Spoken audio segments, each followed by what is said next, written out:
station, Z159 FM. Right. Your only home for the Hot Tub and Mini Fridge Morning Show and Dump 'em Out Fridays. Ooh, yeah, a hot tub and mini fridge.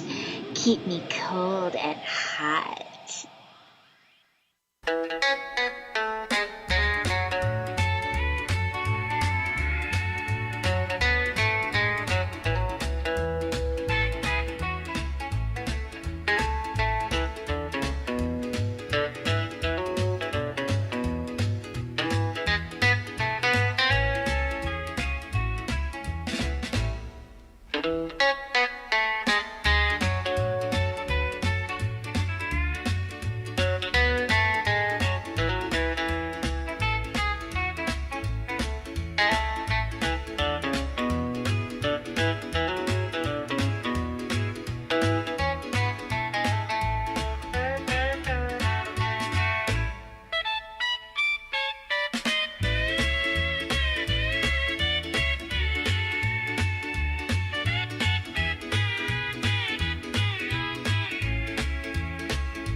Z159 FM.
Z159 FM. Call Tom and Dan now. 1-844-TOM and Dan. That's 1-844-TOM, the letter N, Dan. Leave him a message, and you just might hear yourself on the show. 1-844-TOM and DAN. Call them now. Or later.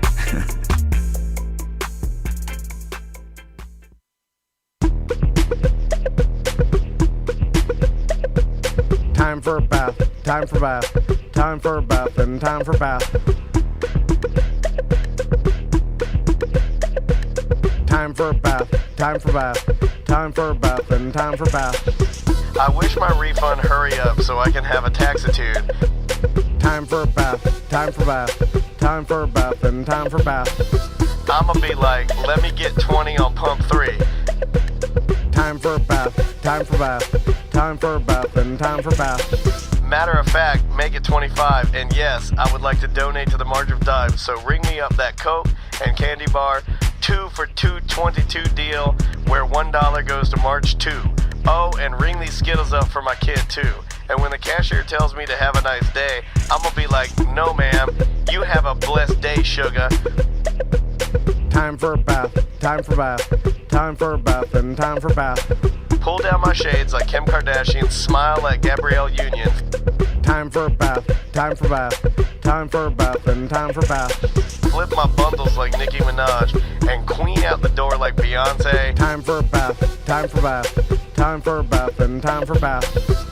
Goofy face, goofy face, goofy face, heart, heart, heart, muscle, muscle, muscle. Time for a bath, time for bath, time for a bath, and time for bath. Sassy black girl, sassy black girl, sassy black girl, kiss, kiss, kiss. Hashtag so what, hashtag I ain't shame, hashtag my money, hashtag call me taxitude, honey.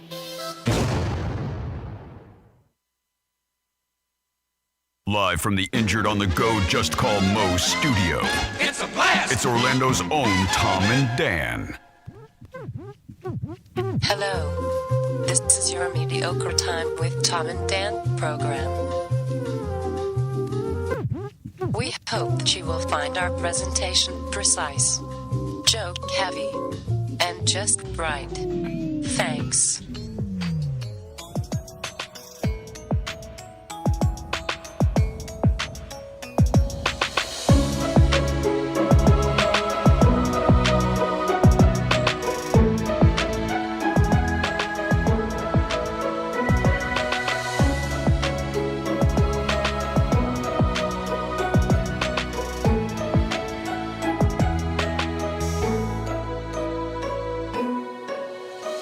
Welcome to the Friday free show of A Mediocre Time.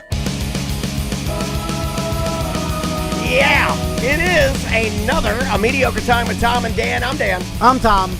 On the couch with us today, our friend Savannah's here. How you doing, Hey, Savannah? hey! I'm so happy to be here. How are you guys? Oh, Good. Hold on. I gotta give you this. Hold on.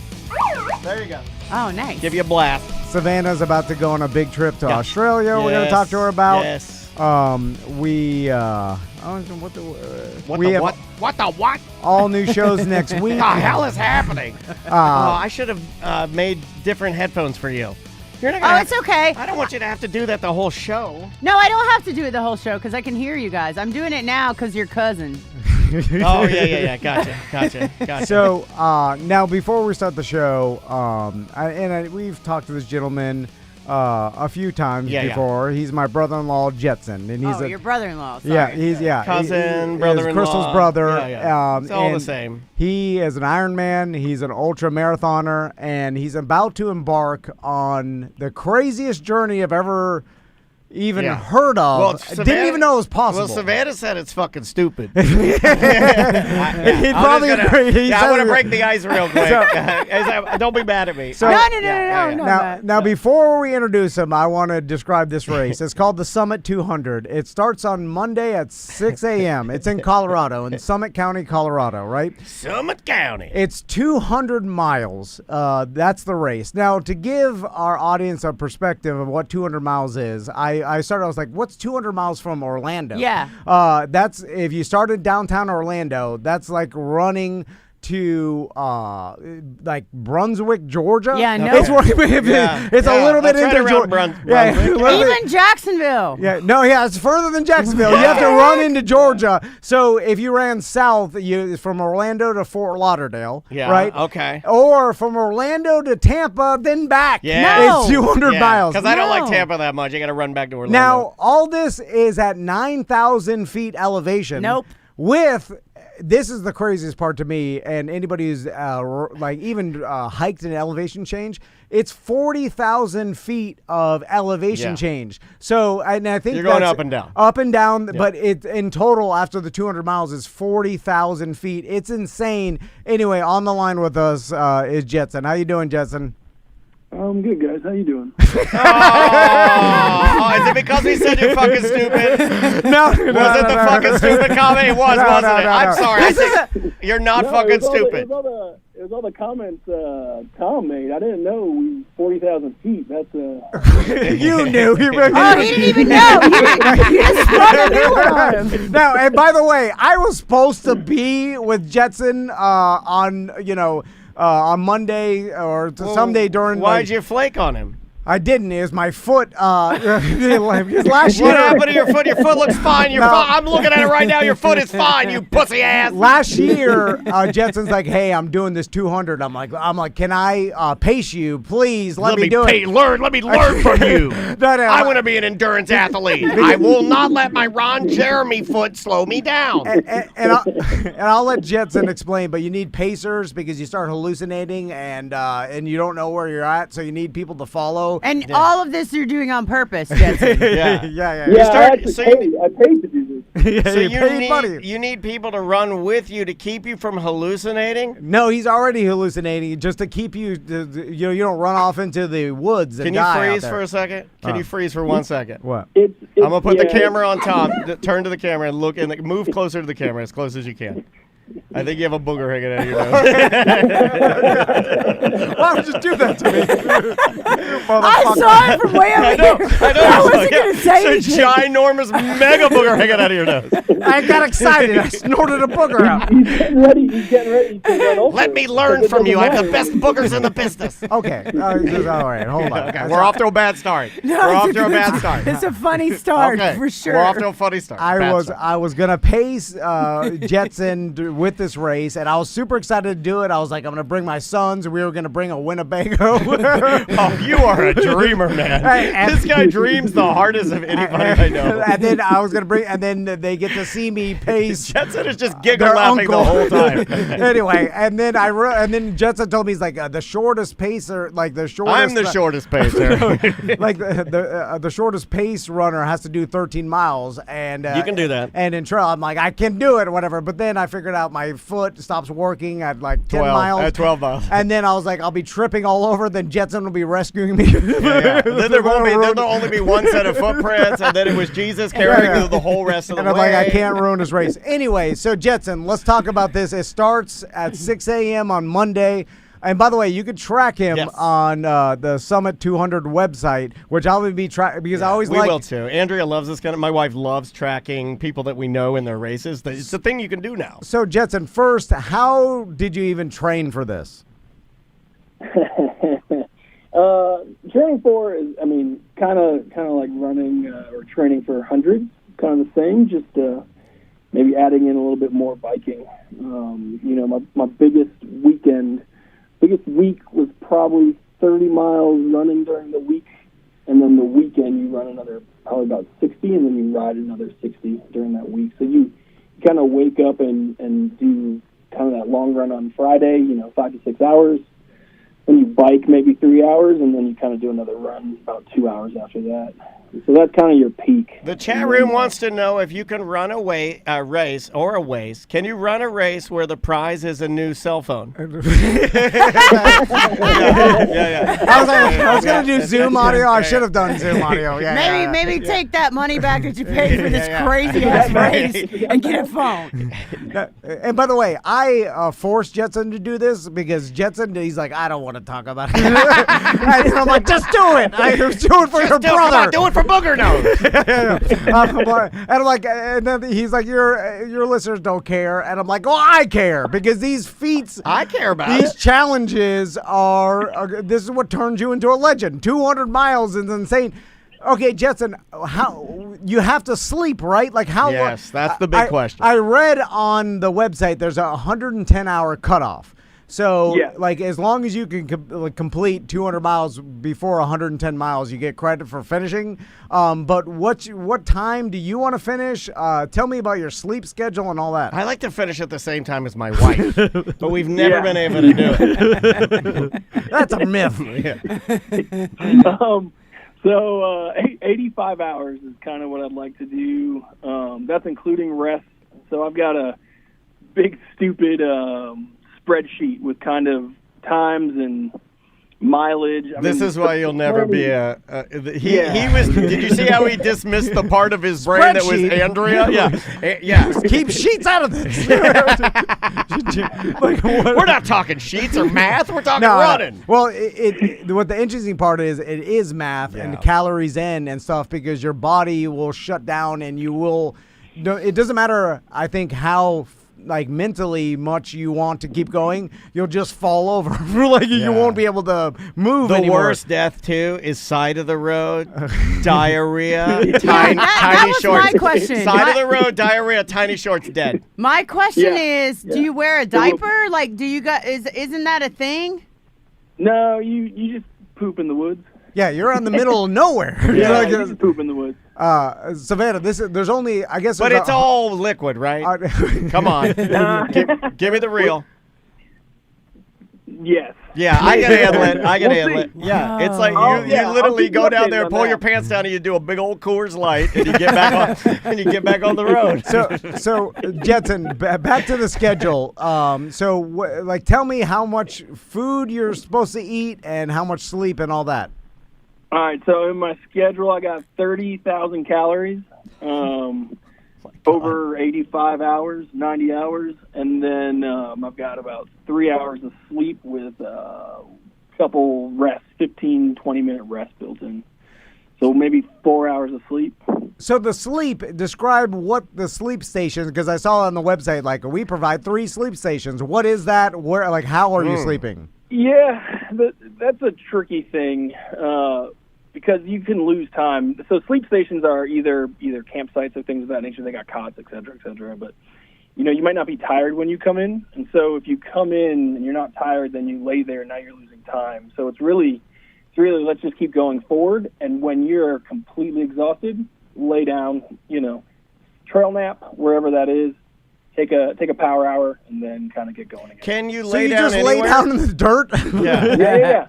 Oh, I like you're that. a dirt person. You're a dirt person. I like that. I like just run. I like that better than the sleep station. I don't like anybody telling me what to do. I want to run and then I'm tired now.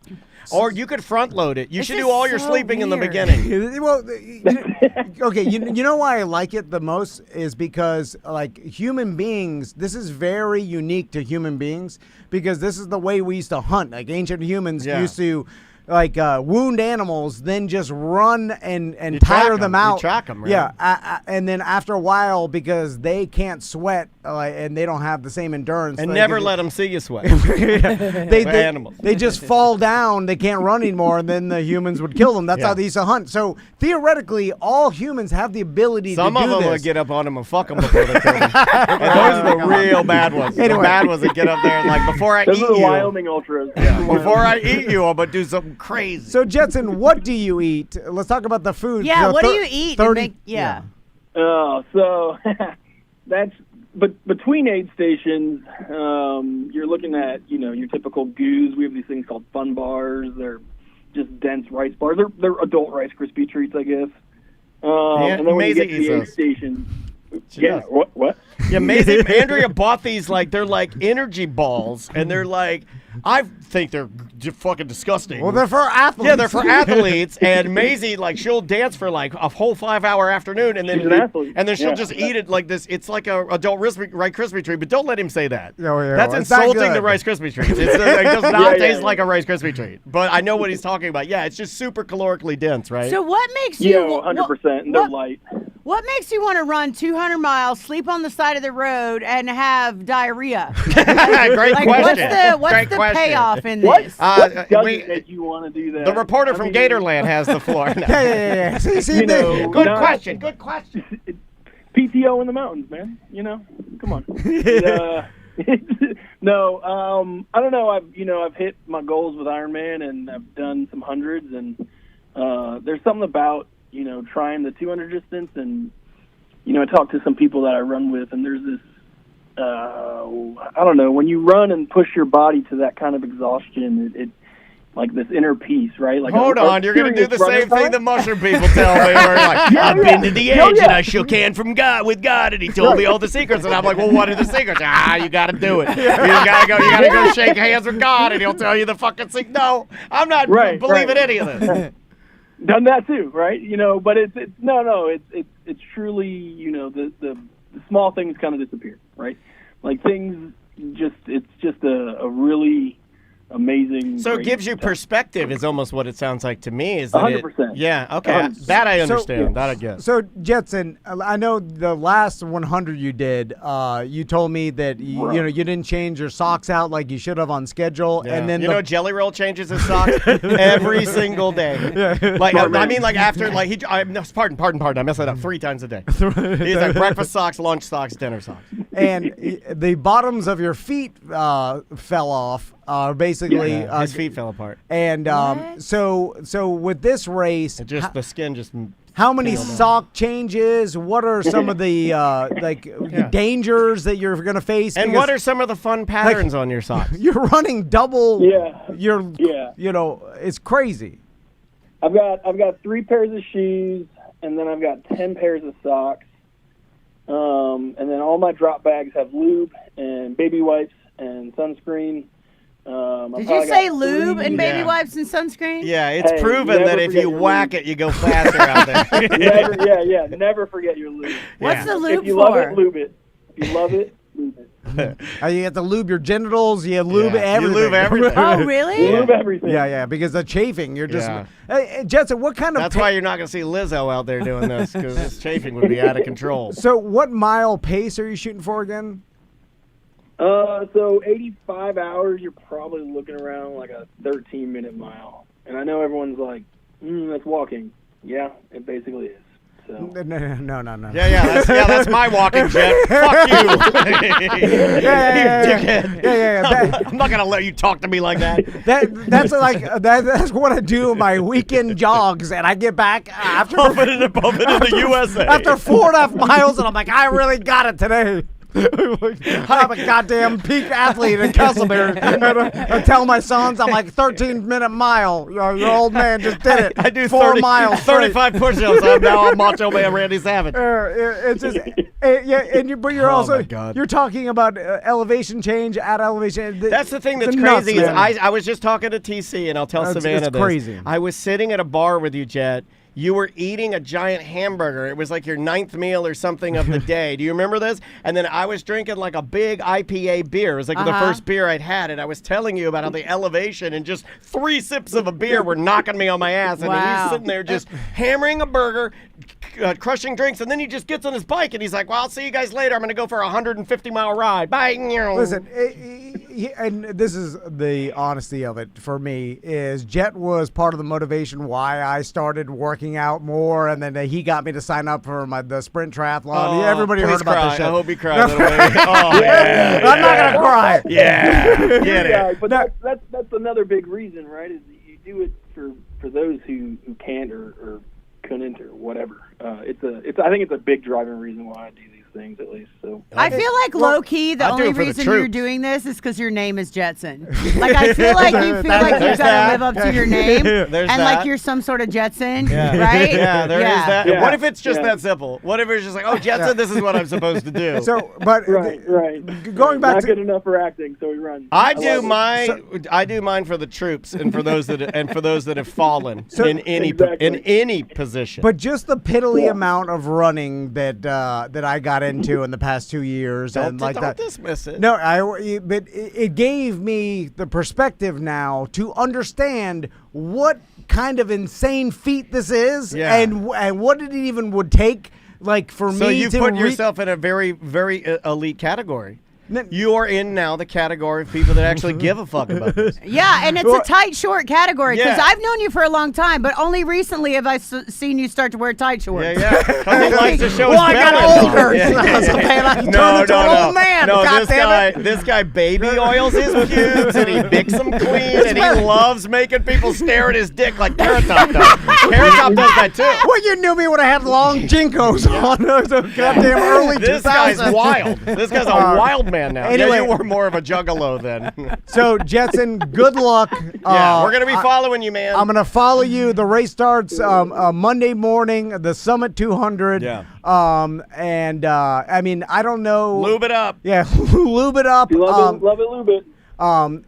This puts a little more pressure on you knowing that now other people besides friends and family are following you. Yes. So if Yes. you quit, I'm going to be super embarrassed personally. And you know what? And I want to say one thing. You know, I had my hip replaced this year. But I'll tell you something. If I'd have promised you that I was going to help you out, there's no way, Ron Jeremy foot or not, there's no way I'd turn my back on my boy, Jet. And I just want you to know that you talked to the wrong guy to be in your corner. I'd have been there, robot hip or not. I'd have been there to pace no matter what. This guy flaked on you. No, it was going to be a hindrance. In his defense, I kind of turned it down. We he didn't even want you. That's even worse.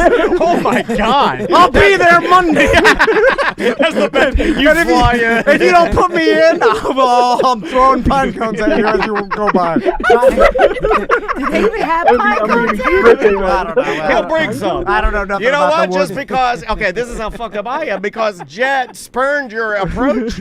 I'm with you. How dare you do that to my friend Jet? I'll throw pine cones at you too. I know. I get it. No, we were only allowed 5 pacers, unfortunately. You chose how you're running for it. I'm family, goddammit.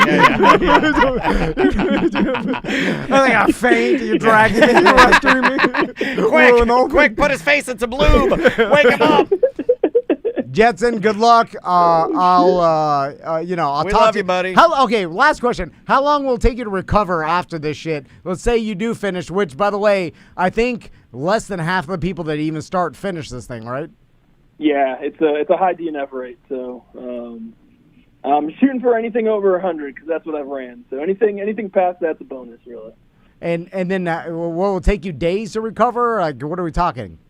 Yeah, probably a month or so to fully recover, get back running. I'll start riding within a week and swimming within a week, but as far as running goes, I'll be off my feet for a while. Goddamn, a month. That's crazy. It took me like 3 months to walk again for my hip. That's not that bad. It's not that bad. All right, Jetson.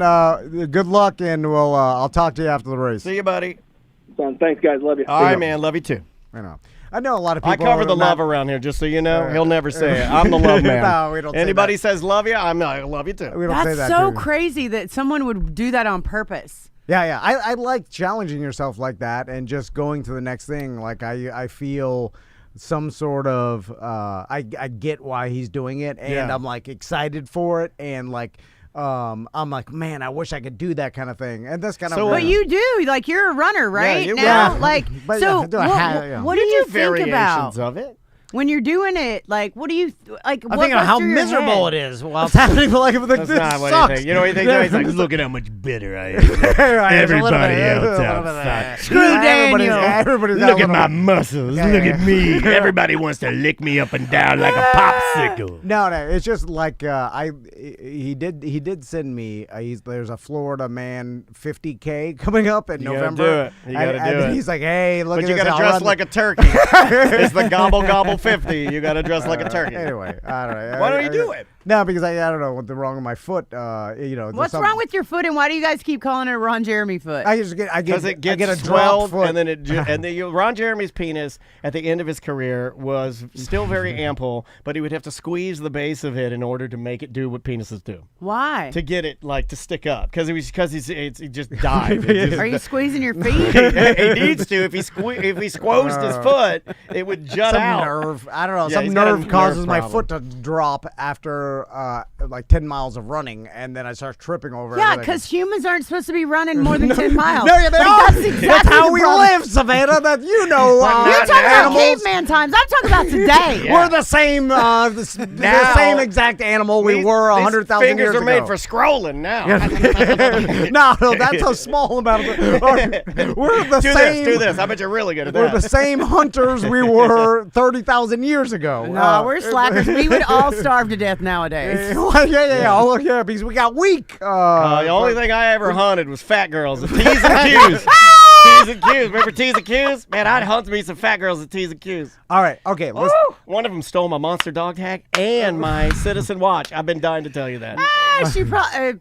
She stole it. Sorry, I have to not say anything mean. I put it in her take a penny, leave a penny jar. Like, I have to remember when I do stuff with you guys. Like, I have to keep remembering, because I'll get all caught up in what you guys are doing, and I'll start saying stuff I'm not. No, don't implicate yourself. Let us speak. And we'll put that on the internet. I have to keep catching myself and being like, nope, don't say that. You know, it's a screwed up thing that happens right now, where it's like someone goes on a podcast, and this is a bizarre thing to do, because we do it sometimes, and I feel kind of cheesy and shitty for doing it. But someone what come do on. We do? I don't. Okay. Hold on, I don't edit any of the videos. No. Melissa does it. I'm blaming her. Is she in the chat room? Well, I tell her, I'm like, take the. Hey, Melissa, you're on the hot seat right now. I'm just letting you know. Take the most salacious thing they said and put that out. So, but people, and this happens with sports stars a lot. Well, they'll go on a podcast, or they'll go to their friend's podcast, like, right. Hey, and then they'll sit down, and then after like 45 minutes, you get a little loose, and then everybody's screwing around, and you kind of forget, like, and then you'll say something, but it'll be like 30 minutes into the show. Like, hey, man, I love eating booty. So everybody's like, what? What did you say? Yeah. Excuse me, say it again. Gronkowski does this a lot. So, and then they'll say something, and then they'll think to themselves, whatever. Like, maybe they're only like their hardcore fans will hear it, because it'll be like, hey, you're safe here. No, you're safe nowhere. Yeah, and then the show will take that clip, just that clip, yes, and then put it out on social, and then all the news organizations will pick it up. So then it's circulating the globe, and then like, so meanwhile, only 18,000 people heard it on the podcast, but now millions and millions of people saw it because they used it as news stories. And then you're like, why would you do that to me? like I know it's good for you, it's bad for me. What was I doing to you to make you want to do that to me? It's good for your show, I get that, but it's bad for me. Well, you deal with, I'm sure you get people in your DMs. That's why it really doesn't happen when I'm at Real Radio, right? Because there's so many rules. But when I'm with you guys, sorry. Because there was that big gap where we didn't get to see each other, and like, I'm so excited to be with you guys. Yeah. And then stuff will start coming out of my mouth, and then my brain will be going like, don't let that one out, don't let that one out. And then it just starts, like when we jumped the train at Gatorland. Like, I totally should not have done that. Like, people have gotten fired for that. I can really jump a train now, man. And then with this new hip, you should see how fast I am now. But I'm I fast was as with fuck, you guys, boy. and I was like, oh, let's do some crazy stuff. Your crazy came back out so fast. Tom said that when we got in the car. He goes, God damn it, crazy came out fast. Like, she was like, oh, I haven't been with you guys in a minute. Let's light the fuse and hop this train. I'm like, hold on, we haven't even hugged you or like said hi. Like, I've even signed, I think as guests we're supposed to sign some book to tell Gatorland we're here.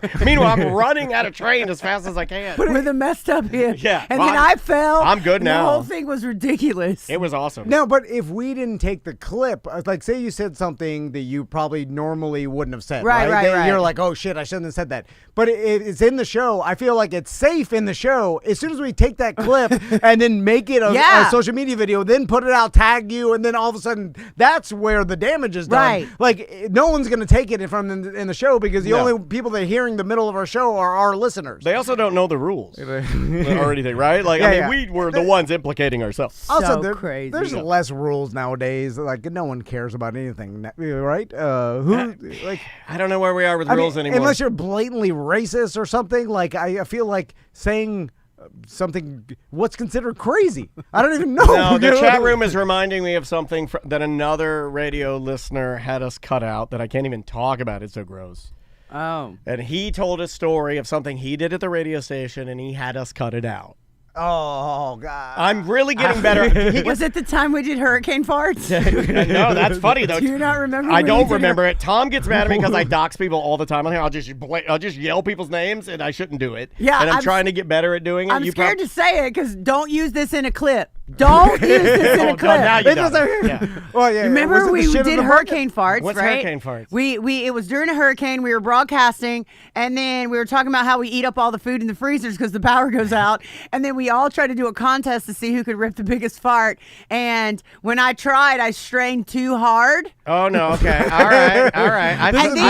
And then I had to go home. I had right? forgotten about this. Because I remember Daniel was like trying to put the mic to my cheeks, right? Like Yeah, that's the way we did it back in the day. And I was like, Yeah. Here it Yeah, goes, it's a different here it time. goes, here it goes. And then I strained really hard, and then I was like, I have to go home right now. I have to go home right now. That's how close we did it then. You know, we would run it hard. I mean, mic the cheeks. Nobody does that anymore. Nobody mics the cheeks anymore. No. Like we were innovators. You know what's funny? But you could do it easy. I could put this against my butt cheeks Nobody right does now. it anymore. No, it's not a thing people do anymore. Well, because it's not salacious anymore. Drew Because used to do it all. Drew was the king of farting on the mic, man. That guy, and he's I bet he still does it. Yeah. Shout out to Drew. I just talked to him yesterday. But there has to be something like an FCC or like a corporation to be a part of it. If you do this on your own channel, it doesn't matter, right? It's like, do whatever you want. You don't have seen on the internet. This is nothing. No, and I think the worst part was because it was in the time where we had to have a paper that said we were allowed to be on the road, right? So you could be on the road twice a day if you were critical. Oh, I remember. I totally remember this now. First of all, we didn't get a sound out of it at all. I had to leave with my paper because the cops pulled me over, and I'm sitting in my Jeep, and I'm trying to explain to the cops why I have to go home. And they're like, well, you're not supposed to be on the road. And I was like, I totally understand that. Like, I have a Jeep. I can drive over those trees. But what I'm trying to tell you is I have to go home. Then I have to tell the cops, here's what just happened. And they're like, just go. This is why I'm a crucial employee. I'm saving lives. You know, this is the magnet pulling. But yesterday, do you know who we had on the phone yesterday? Who? The man who repoed your Jeep with your car seat in it.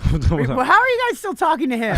Well, because I Tom's best friend. How are you guys best friends with him? They smoke meth together. No, I'm kidding.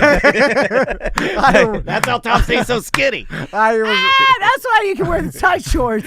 I was a repoing car. After that, he was a listener, and he's like, because He lives in Alabama now. the radio station was poor, so I had to make other money. And Yeah. he's like, hey, if you come repo cars with me, I'll pay you. And I was like, okay. Like, couldn't make a living. Yeah. So anyway, but it happened to be the same person. Just he goes like, I repoed Savannah's car. I'm like, what?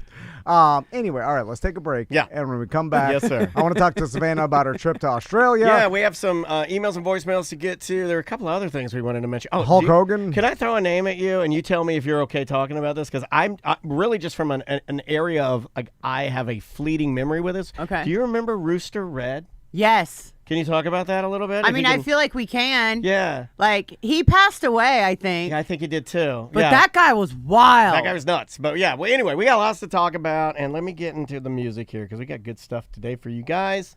Today, because we had them on earlier in the week, we had on live from England. He zoomed in from England. Drummer of the band Kicked in the Teeth. You're going to hear a song called Beyond the Dane. And then we're going to put on the backside of that, you're going to hear our very good friends The Attack with their song Stolen. It's all punk rock.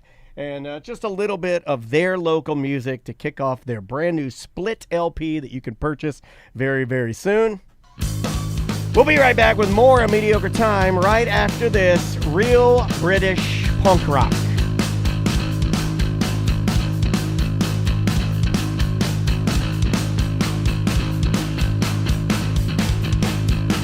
Sun is set, forgotten age. Things are not how they used to be. Down in town, look around. There's a new thing for you and me. The brazen days, the dirty knees, and now the soul is a roaring free. Pass it on, rule the day, no back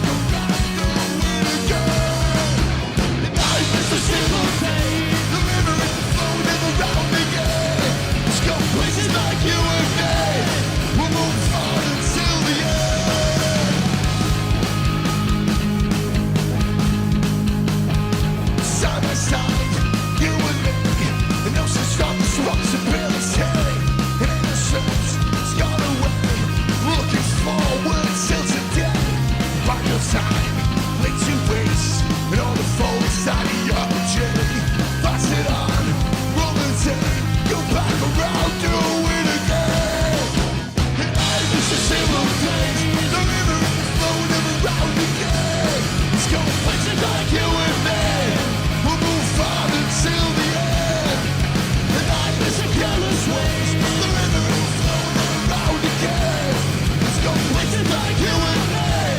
We'll move on till the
It's a mediocre time with Tom and Dan.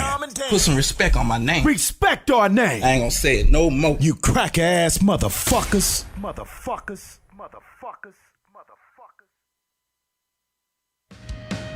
Let's have a good time. We are the attack.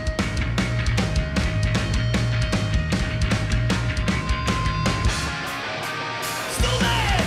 Right before our runs, we were holding. With the love for might, now we're searching. For what we've lost. Searching, searching, searching. War. There's a war. There's a war. There's a war. I declare. I declare. I declare.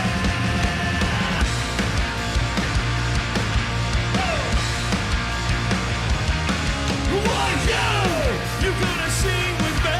Are you on the opposing team? Are you gonna sing with me? Are you on the opposing team?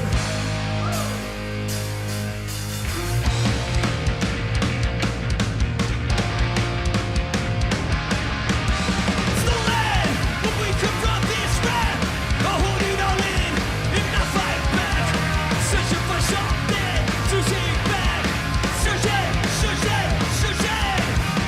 War, there's a war, there's a war, there's a war. I declare, I declare, I declare.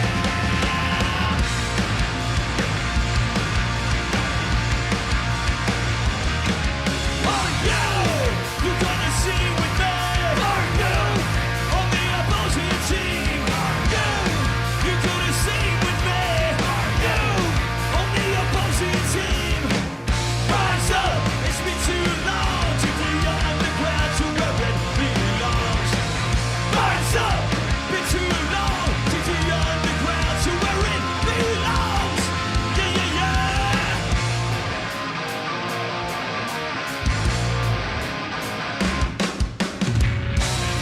Stop for giving up for Bradley.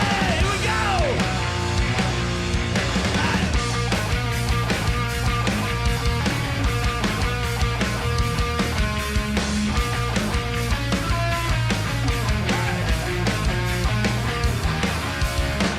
Rise up, it's been too long to be underground to where it belongs.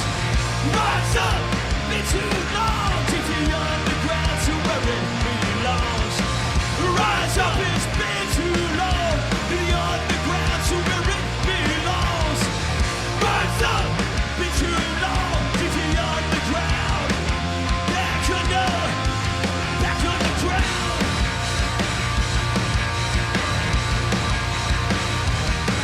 Why you gonna sing with me? Are you on the opposing team? Are you gonna sing with me? Are you on the opposing team? Are you gonna sing with me? Are you on the opposing team? Are you gonna sing with me? Are you?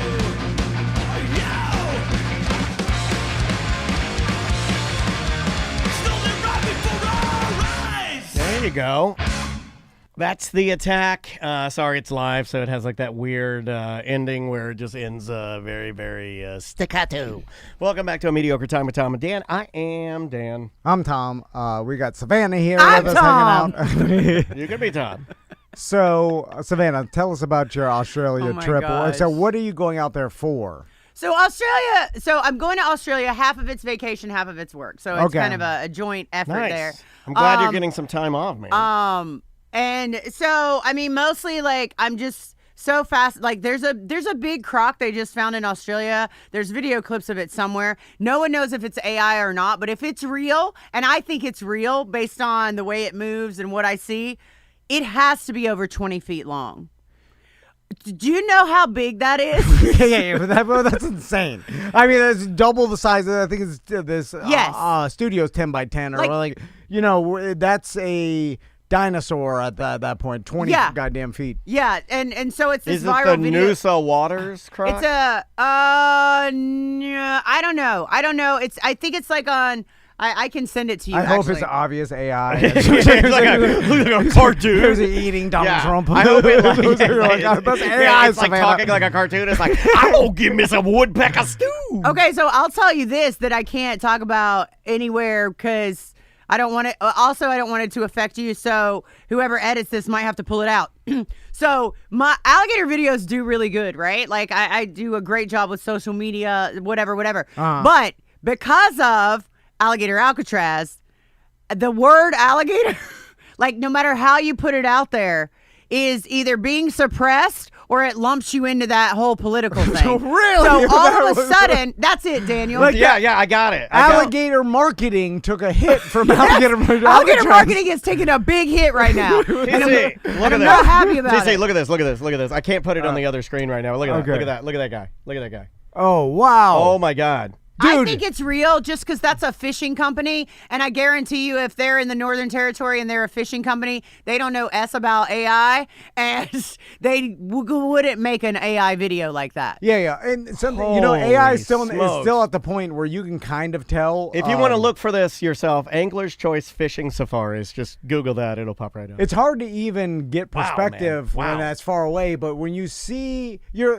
like, it shouldn't be that big, that far away. So Right. then you know it's like, that's insane. Even if you just watch the time of when it hits the water and when its tail hits the water, there's so much time in between. Yeah. Because that's how long it took for the whole thing to get in the water. I also learned something from you last time we were out at Gatorland, where one of your bigger gators, or was a newer lady gator that was in there, and she was sort of big, but like she was like big, but in the water, she could launch out of the water and get up in the trees. Yeah. So like the amount, like it doesn't matter how big they are, that thing's moving smooth. Yeah. Like it's real elegant, you know? So- like which one was the one that was jumping up and grabbing at the birds? That was the new girl. Savannah, Wild. our alligators and crocodiles, like they'll live a real long time and keep getting bigger until basically they get so big they can't eat enough calories in their environment. That's how they die. But technically, if they could, that's why there's mega crocs and alligators and like confinement, so they just keep feeding. Yeah, and- well, I mean, so there's, unless something happens to them, they can live, like alligators have lived over 100 years before. Okay. So like they'll just live and keep growing, but just like people, like when you get old, like you don't grow as fast as you did when you were like 20 or, in your teens. So it does slow down a little bit, but it like they can just live for an infinite amount of time, really, if nothing ever happens to them. I think the oldest one that ever died was in Germany, and he was like 100 and something. That's crazy. Yeah. A lot of people don't. I guess I didn't even realize how long. I didn't know 100 years. Alligators and crocodiles could live. So a lot of animals are like this. A crocodile and a bird could be mortal enemies for 100 years. Yeah. Right? Or a tortoise. Yeah. So we have a tortoise. He's 110 years old. His name's Dean. And can I tell you that all Dean does all day long is try to have sex with rocks, with other tortoises, Oh, like wait a minute. all day I'm long. Dean. Hold on. Does Dean have a fake hip? All day long. How can he still get a Dude, boner? and he's so loud about it. Like anytime I see people circling the tortoise thing, I know he's on somebody.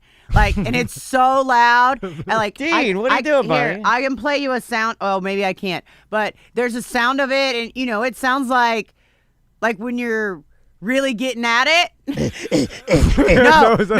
No. More like, ooh. Okay, well, it's an old man. Yeah. So It's a blue pill man. old- Yeah, get it, Dean. Go, Dean, go. I was just watching you yesterday. You know, moose are. I didn't know that. I went to Sweden. They told me moose. Any reason to talk about his travels? They could live longer, but they grind their teeth down and then die of starvation. Yeah. So in the Why wild, do they radio do that? hosts, they do because that. their teeth only last a certain amount of years and of eating, vegetation or whatever. Interesting. And then after a certain amount of time, they grind it down to the gums, and then they can't eat anymore, and then they that's die. Sad. Why So- can't you eat with your gums? I guess you have to. I Probably think I could eat with gums. grind the vegetation up. I mean, if before you it's ingest it. vegetation, I feel like I could eat it with There's teeth. plenty of Southern grandmas that eat with gums. Yeah, exactly. No, I'm serious. I had a relative, I think, and you might have had a Yeah. relative too, very more prevalent, like Virginia and the Carolinas. That's where we weren't Miami like you are, but I'm pretty sure I had a great grandma that didn't have teeth, but her gums were so calcified and hard that they became a tooth. It was like a one big tooth, Yeah, a gum tooth. We just need to swallow it, but I don't know how. But no, they moose can work. mush up steak. Like I remember this woman could almost like Gum it up? Yeah, she could gum up her steak. So back to Australia, Savannah. So where in Australia are you going? So I'm going to Darwin, which is in the Northern Territory. So the Northern Territory of Australia is the Florida of Australia. Okay, Right? So, and here's an example of why. If we go, let's say we go out on an excursion or I go in a helicopter or something like that, nobody wears shoes. Like they just don't wear shoes. And so I'll be like I was on a helicopter going to another place one time because they drive helicopters there like we drive monster trucks in Florida. Okay. So that's the same equivalent, right? Gotcha, yeah. And then I'm in the helicopter and I see that dude doesn't have shoes on, which immediately makes me like, why don't you have shoes? And it'll be like, why do you have shoes? Like, because they look down on you if you wear shoes. Well, wait a minute. They're So weak. if you go You're weak. hiking, right, exactly. I so could be I'm- wrong on this, but in a helicopter, don't you use your Yeah. feet? So I would feel more comfortable without shoes. I'm on team no shoes. I hate to weigh in like that, but I feel like when you drive and you put your Yeah. barefoot on a car pedal. Yeah. I honestly feel like better. It's like touching something without gloves on. It's like not wearing a condom. Like, I feel like my skin on the. I'm not kidding. I'm not even making jokes. Like I feel like I'm better with like my toes without shoes on the helicopter rudder pedals. Yeah. You can So- get the feel of it, but then the sticks. My God, the sticks. I know the stick. It's not just sticks. It's sticks. It's stickers. And Yeah. also, everything in Australia wants to kill you. So, like from a koala, I've been attacked by a koala before. Like Ooh. everybody thinks they're cute, but man, those things. Like I saw this koala. It was coming towards me. What, I did was it like, claw up your oh my God, arms? it's so cute. Like I'm trying to film it, and it gets closer and closer, and I'm like, oh, it likes me, right? It's excited, and then it's like, rah! Like, grabs my leg, puts his little claws in there, tries to take a bite, and I'm like, no. Did you What kick are it off? doing? No, we got it off. Like someone Because helped me their get claws it are off. crazy, man. Yeah, they're crazy. Yeah, like razors, man. And then And those things, that's another. I mean, a lot of animals have had this where they're literally murder machines, and we make them into like, Yeah. oh, no, that's going to be the next toy in everybody's crib is going to be the old little koala bear. It's going to be the symbol for a changing table for babies. You know what I mean? Like it's literally dumbest thing ever, but that is and the best and worst places. in the best and worst. So Sometimes now, you smoke your drugs off of the koala table. for the business part of this trip, Yes. What kind of animals are you going to see? Like, are you going to a particular reserve or? So we do this in conjunction with a park that's over there called Crocodiles Park, which would be like a park in the Northern Territory. And then there's also Crocosaurus Cove, where that's the one where you go in the cage of death and you get in that tube and they drop you in with the crocodiles. Have you? Yeah. yeah. Hold on a second. Oh, I've never yeah. heard what is this place called? It's called Crocosaurus Cove. So- Crocosaurus Cove is the greatest name for any. Crocosaurus Cove? Yeah. And it sounds like a fictional place in a cartoon. It is. Well, it is that. Like, it's downtown Crocosaurus Darwin, and Darwin's a Cove. very small downtown. It's not as big as Orlando, even. And so when they move the crocodiles in, they have to do it on, like, a crane. So if they're moving a new crocodile in, you could be like downtown Darwin, like sitting at a restaurant, and there would be like an 18-foot crocodile on a crane in the air getting dropped down into this gigantic aquarium, right? So that's the crocodiles ride. And I always think, are those crocodiles are like, man, I'm flying. Yeah, do they even know? This place, I'm looking at this place. This is the coolest place for. This is where you, dude. Yeah, this is where you're supposed to be. I've seen this. Where you're supposed to be. Okay, This is you, Savannah. I've seen this on TikTok. Hold on, I'm gonna put this up for everybody to see here. Hold on. There you go. Look at this. So essentially, you're in a giant glass enclosure, and you're face to face with giant crocodiles, and you get to like snorkel in there. Yeah, that's pretty but cool. like there's never going to be a time in anyone's life, unless it's right before they die, where you could get this close to a crocodile's face. Yeah, man, in the water. Yeah, but even just like the crocodiles are very calm in this place, right? Like because they don't get stressed out. They're not stressed out for food and stuff like that. But like even as they glide through the water, if the tail hits the thing, the whole thing shakes. Like as they were lifting me up to drop me into this thing, I was like, is the top locked? And they were like, no, the top's open. As if I could swim out the top if anything happened and not get eaten. Yeah, but what if this thing accidentally flops aside? Like, you ever seen that shark that rams don't talk about the shark cage and then squeezes way inside the damn cage, and then all the divers are trying to get out the top, and the damn shark is in the cage with it. It's crazy. So I have friends that work there, so that's like downtown Darwin, and then the people that host me are Crocodilus Park, which is a different park.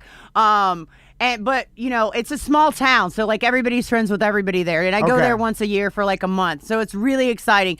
And so at Crocodilus Park, they take in rescue crocs like Gatorland takes in rescue alligators, right? So does Crocosaurus Cove. But like walking into a habitat with a crocodile that already knows it can eat a human because it already has. It's completely different. Hold on, that's some scared straight shit. Like where you're going in and the guy's like, put this sugar on your lips. You know what I'm in jail for? Yeah, you know what I'm in for, boy. Like because they've already got a taste. Well, and here's the thing. It's weird they let me do the same thing that I went to jail for. I got arrested for it before, but now they like the food. I put the sugar on your lips. Now they're encouraging me to do it. So like no, but for real, like let's say a wild croc catches like a pig or a cow or something like that. Like those are animals and they fight hard. We're like a marshmallow, right? Like what could we possibly do in a scenario like that? Like I was talking to this guy, I was out on the Adelaide River where all the wild crocs are, because I love this one crocodile that lives out there. His name is Casanova. He's a very sexy crocodile, right? Yeah. So Casanova's beside our boat and he's like 2 times the size of the boat, right? So I'm trying to film this selfie with Casanova and I'm looking at myself, right, to make sure the camera's right, and they go, "Hey, turn around." And as soon as I turn around, he lifts up to jump, like, because half my hat is off the side. Like, and he knows full well that if he just pivots just a little bit, he could snatch me off, right? So those are things that I don't have to pay attention to in Florida, Savannah, because we have alligators. But in Australia, it's a whole different level of absolute psycho crazy with those animals. Yeah, because an alligator won't snatch you out of a boat. I mean, they could, but they don't. Yeah, that is and I'm glad you said it that way. They could.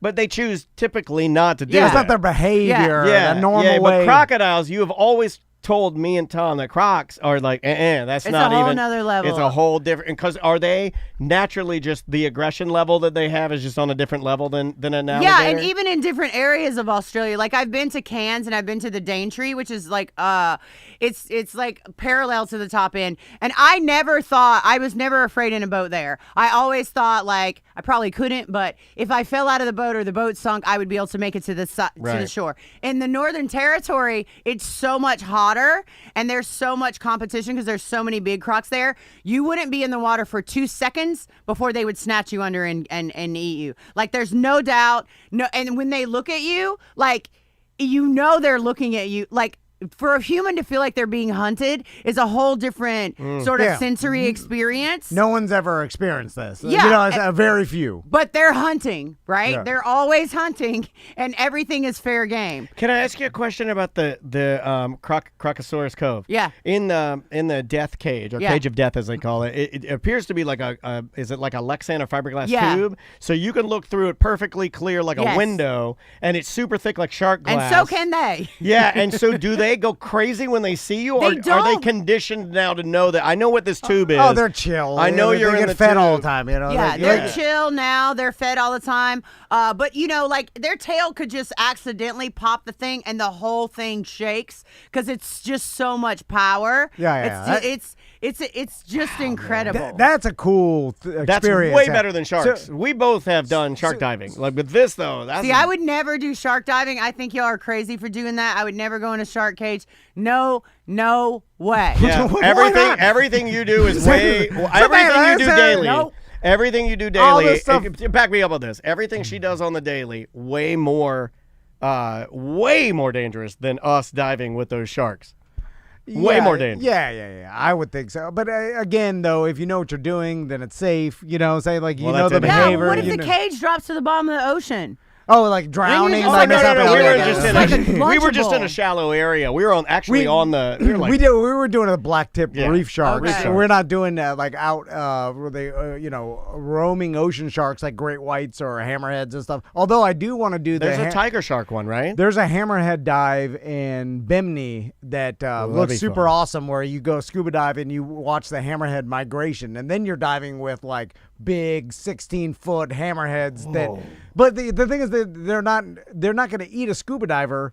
Because that's not whether if you're thrashing around like some prey up Yeah. on the top. That's But that's how I dive. I'm a thrasher. That's why those divers can ride the backs of great whites and stuff. Yeah, so I watched that documentary on Netflix about that girl. You know the girl? Yeah. And the whole time I'm watching it, here's my thought process is, you're so stupid. Like, why are you doing that? But this is what you do for a living. And then- I love that. and then I love her next- sitting there with her crocodile hat on. My next thought would be like, oh, I bet that's what people think about me. And then I'd go back to like, you're so dumb. Like, that animal does not care about you.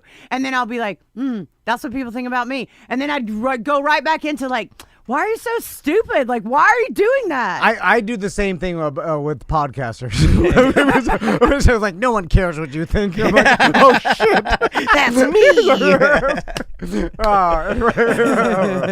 But like you've had, I mean, would you say you've had a minimal amount of close calls considering you've done this for how long now? I would say yes. Yeah, I would agree. I would say yes. Yeah, because you always put safe. I mean, like every time we're there, I mean, there's so many checks and balances and proper ways to do it and you're working with the top organizations on the planet. So I just think it's super cool. I love what you do, and I think it's neat. So in Northern Australia, is it basically that whole area is a bunch of like real men and women that live there because it's like there's not Hard big city people. or I'm sure there's cities but not big city No. life, it's like a lot of rural. So there's like one big city in there, and it's Darwin. It's not even as big as Orlando. And the rest of it is just country, like cattle farmers, like people that, have gardens. Everybody there almost has their own cattle, and that's how they get their meat. Yeah, and they yeah. put it in a big They live off freezer. the land. Yeah, they Yeah, live yeah. off the land. Like, it's a whole different sort of... There's a tougher people for yeah, sure.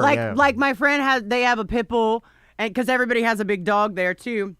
'Cause there's a lot of crime in Darwin, but so What kind like of crime, like drugs and stuff, or just I don't like know what kind. I standard think or a lot of murder people rate, like or- to get drunk and fight in Darwin. Yeah. Like, I think 'cause it's a again, tough it's place. Florida. Yeah, just a dust up. Yeah. I heard like when Nitro Circus was doing their tour. I mean, this may have been Nitro Circus or like one of these.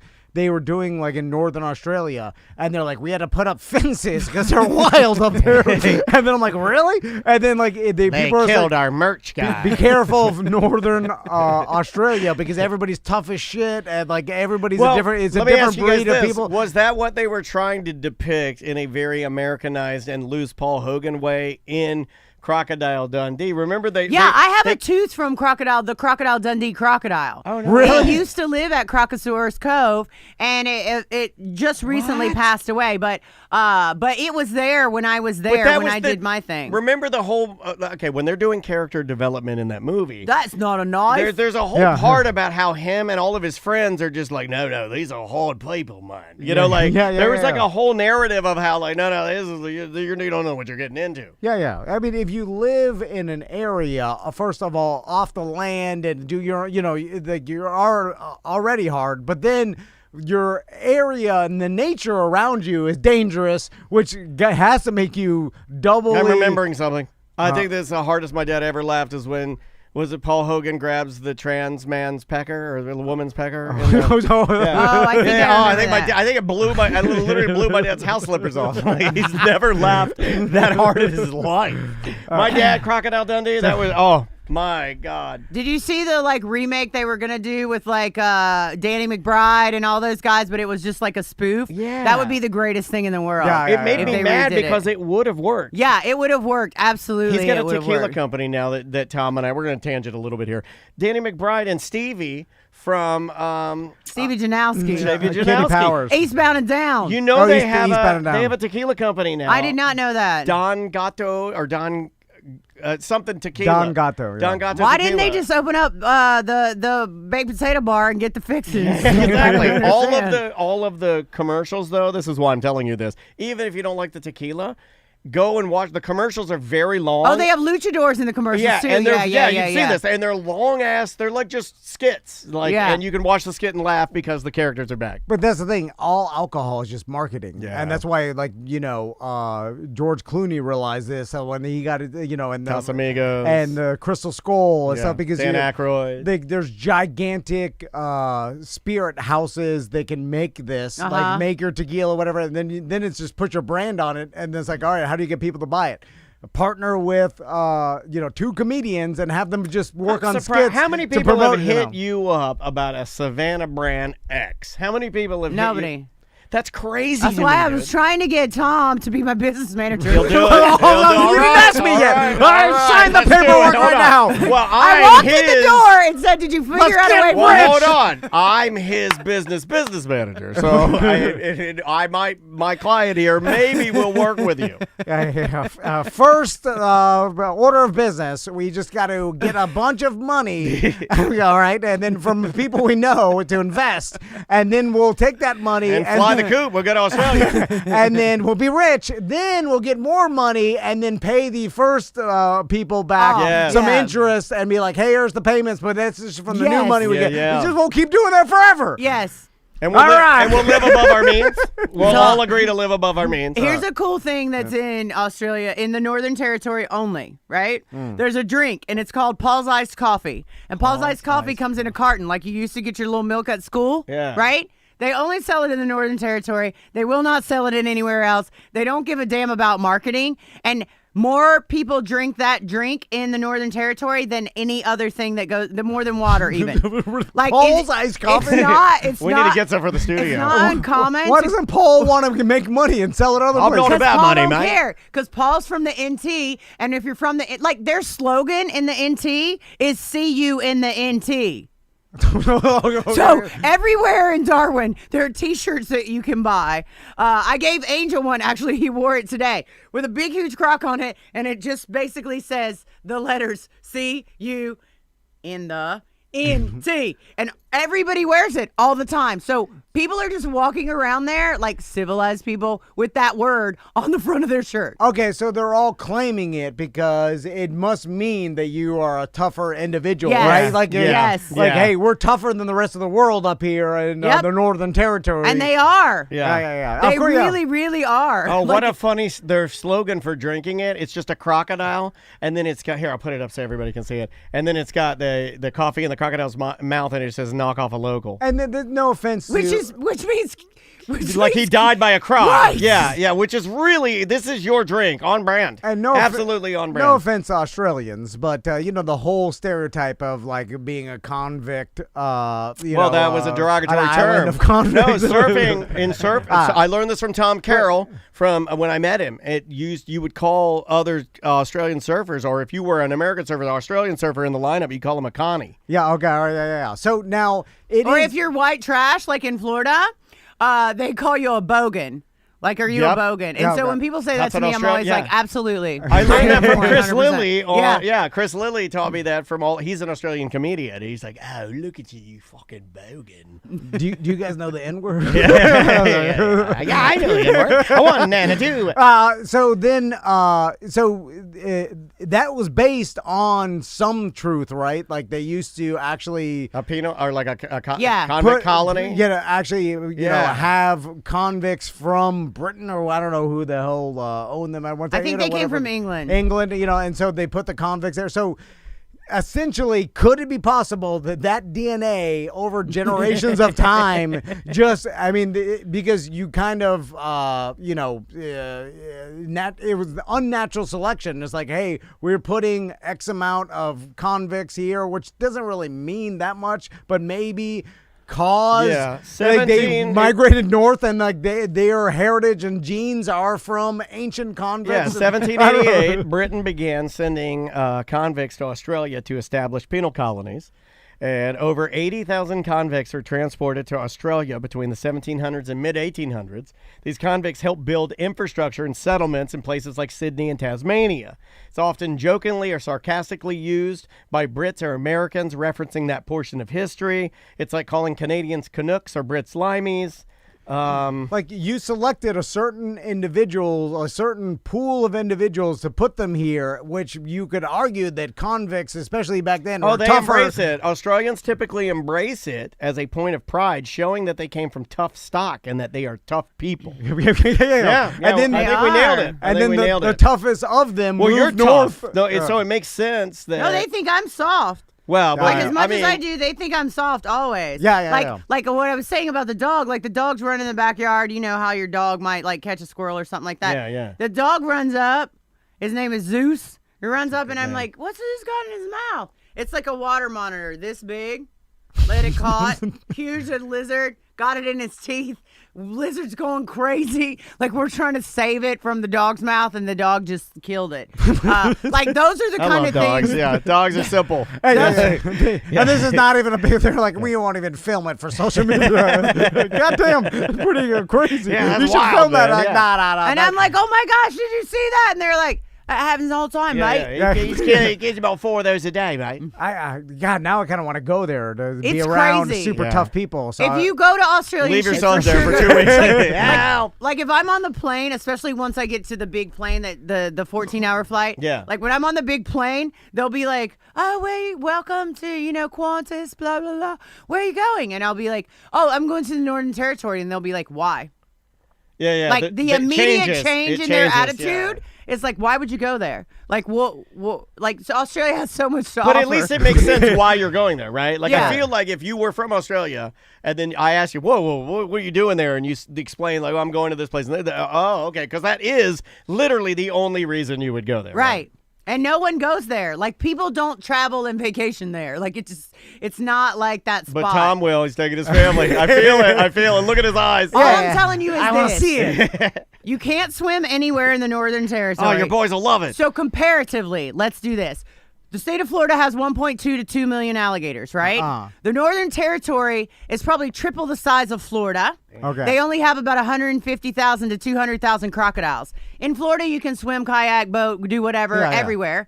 In the Northern Territory, you cannot swim anywhere at all unless there's a sign that says low crocodile risk area. Not no crocodile risk area, low crocodile risk area. And I did go to a place and I was swimming and I saw the sign and I was like, that doesn't make me feel very safe. And then we're swimming and I have my GoPro and I'm like checking things out. And certainly there's a crocodile hiding behind a couple rocks. It was a small one, but either way it was there. Damn. Now, I don't even know how it got there. It had to climb a mountain to get there almost, but it was there. Yeah.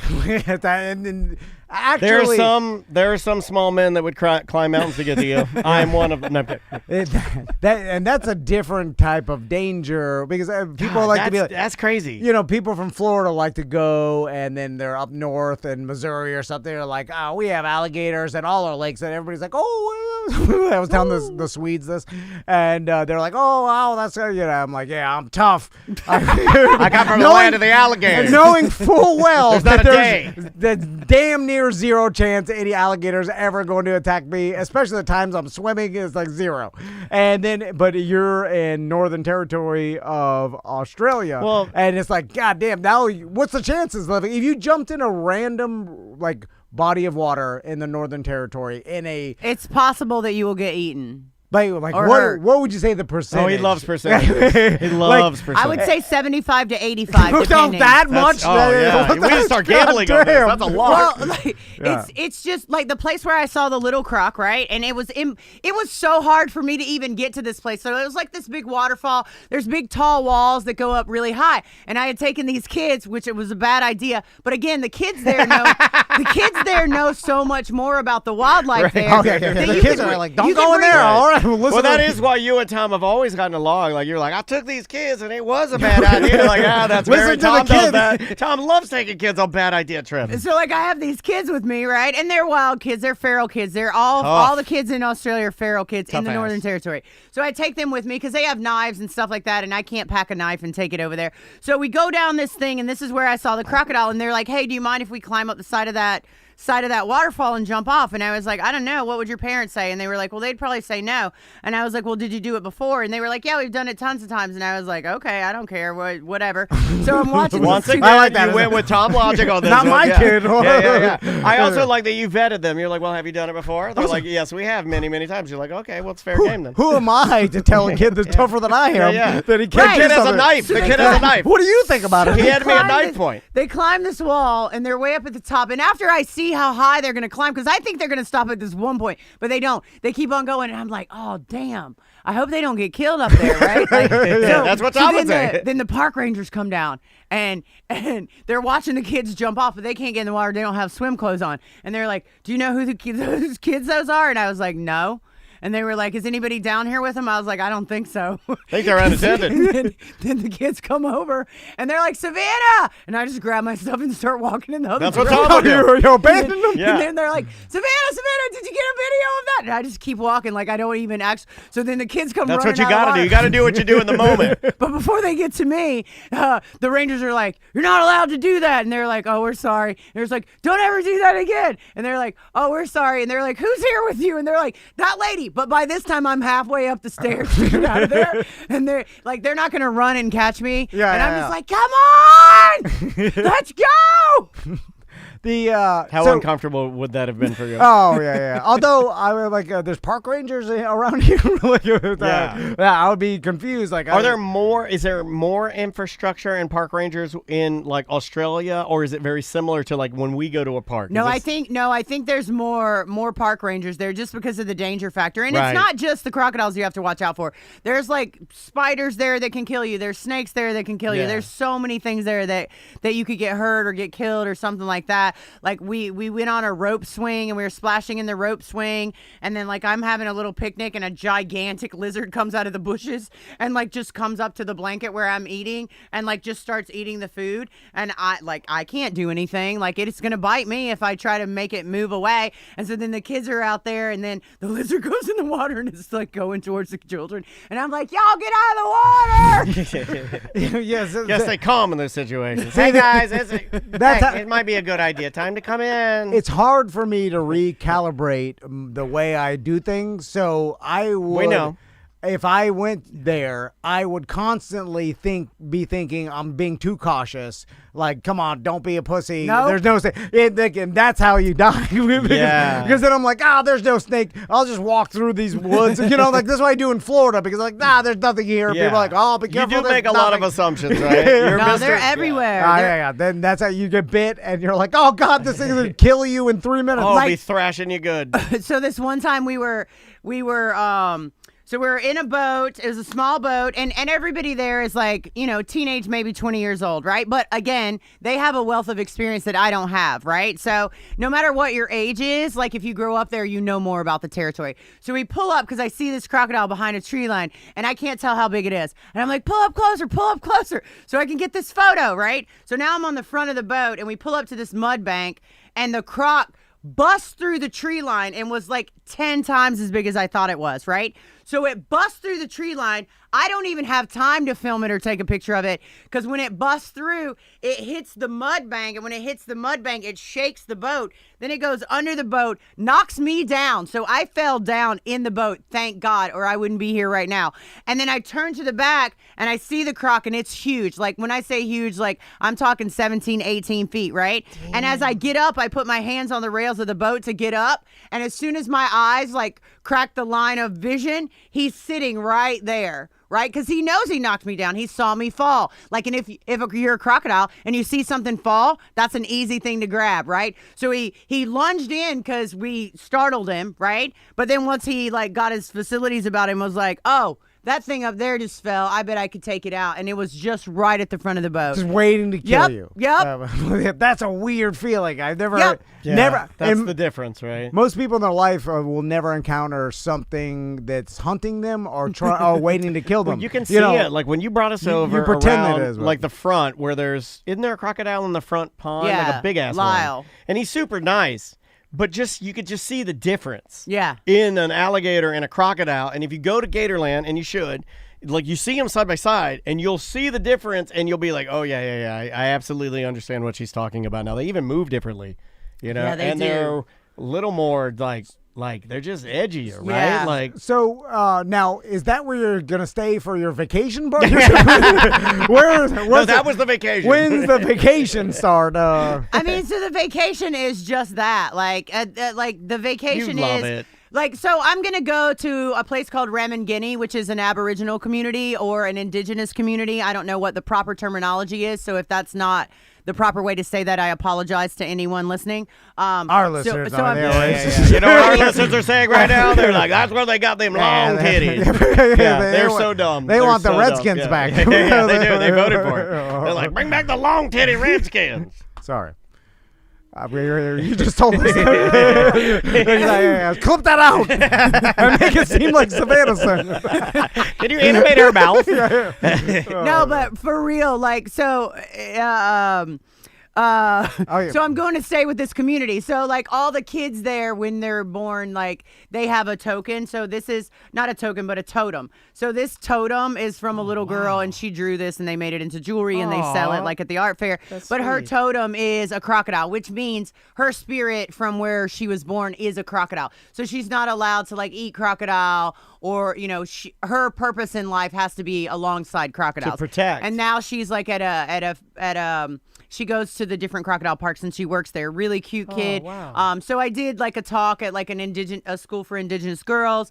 And then I'm going to go out and stay with this community. That's cool. So it'll be really cool and I'll be in the middle of nowhere with no cell service. And it'll be just like. Where are you staying in? Like, is there some sort of comfortable place to sleep? Like, She's actually doing what you wanted to do on your eco hut. Yeah, no, I'm only doing this for my sons, though. I wouldn't do this for myself. Yeah, but they don't even want it. They're learning nothing. You need to stop it. You need to stop. Yeah, Just, but you need to make it easy on them I need to and make you. them tough. Just go have I'm fun weak. with it. No, you need to go take them to Universal Studios and ride the movies, buddy. You just go fun. Yeah, like I don't want to stay in any huts without my sons. You're gonna do a TED Talk like she's doing? Or is it all no AC, hard like Australian people don't run their AC in the day, which is an odd thing. Right? Okay. They only run the AC in the room they're in when they're at home. Like they don't run it all day long That's like we do. Spanish here. style, a little bit. That is Miami. I had Spanish neighbors who had window units, and like during the day it was windows up, and at nighttime it was air on. My buddy's Spanish grandma did this, and it was always it's a hot very as hell. Florida Spanish. I'm like, goddamn, you're paying Frank steak in here.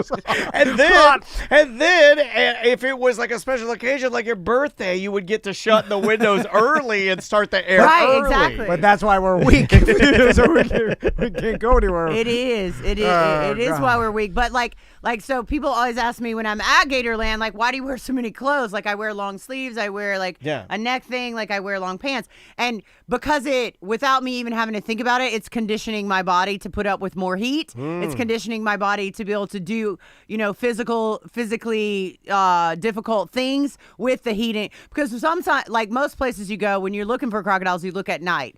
And in the night, there's bugs everywhere, there's stickers everywhere, there's everything everywhere. So you have to wear long sleeves, otherwise the bugs will eat you alive. Like I have bug bites on my face right now that I tried to cover up, but I can't get rid of them because I went down to South Florida I have heat bumps in my rear end right now. I still get them. I went down to South Florida to do this. They every year, my friend Mike Lorette, who is in charge of this amazing project so you go in at night after the American crocodiles. Those are the kind we have in Florida. So you go in at night, you catch up all the babies, you take them back to a lab, you get their like weights, measurements, things like that, and you give them a microchip. So if you ever find that crocodile again, you know where it came from, how big it's gotten, and they do that yearly. So the other night we went, and the mama croc was really aggro, which is not common for American crocodiles. So they had to catch her up, and then we went into the water. So we were in the water, me and my friend Savvy, and as we're walking through this canal, in the pitch black dark with just our headlights in the on. Everglades? Yeah, close to the Everglades.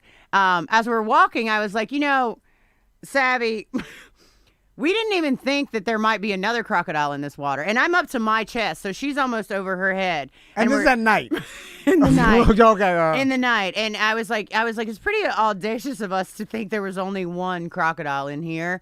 And she was like, you have a good point. And as we're walking, now like every stick I hit, I'm like, oh, dang it. Is there another one? Oh, dang. Because there's no way out. Well, what do you mean, oh, dang it? Because as soon as you touch that thing, ain't it going to go off? Like, I mean, an all dang it ain't you going to hope it swims in the other direction. Okay. Is there a possibility? But like the jumping out, if it was in there, would be impossible. Oh, like there God. was no jumping out. Like once we were in, we were in. Yeah. And then we were also far from where the other people were. Yeah. So we're just like screaming back and forth, we're okay! We're okay!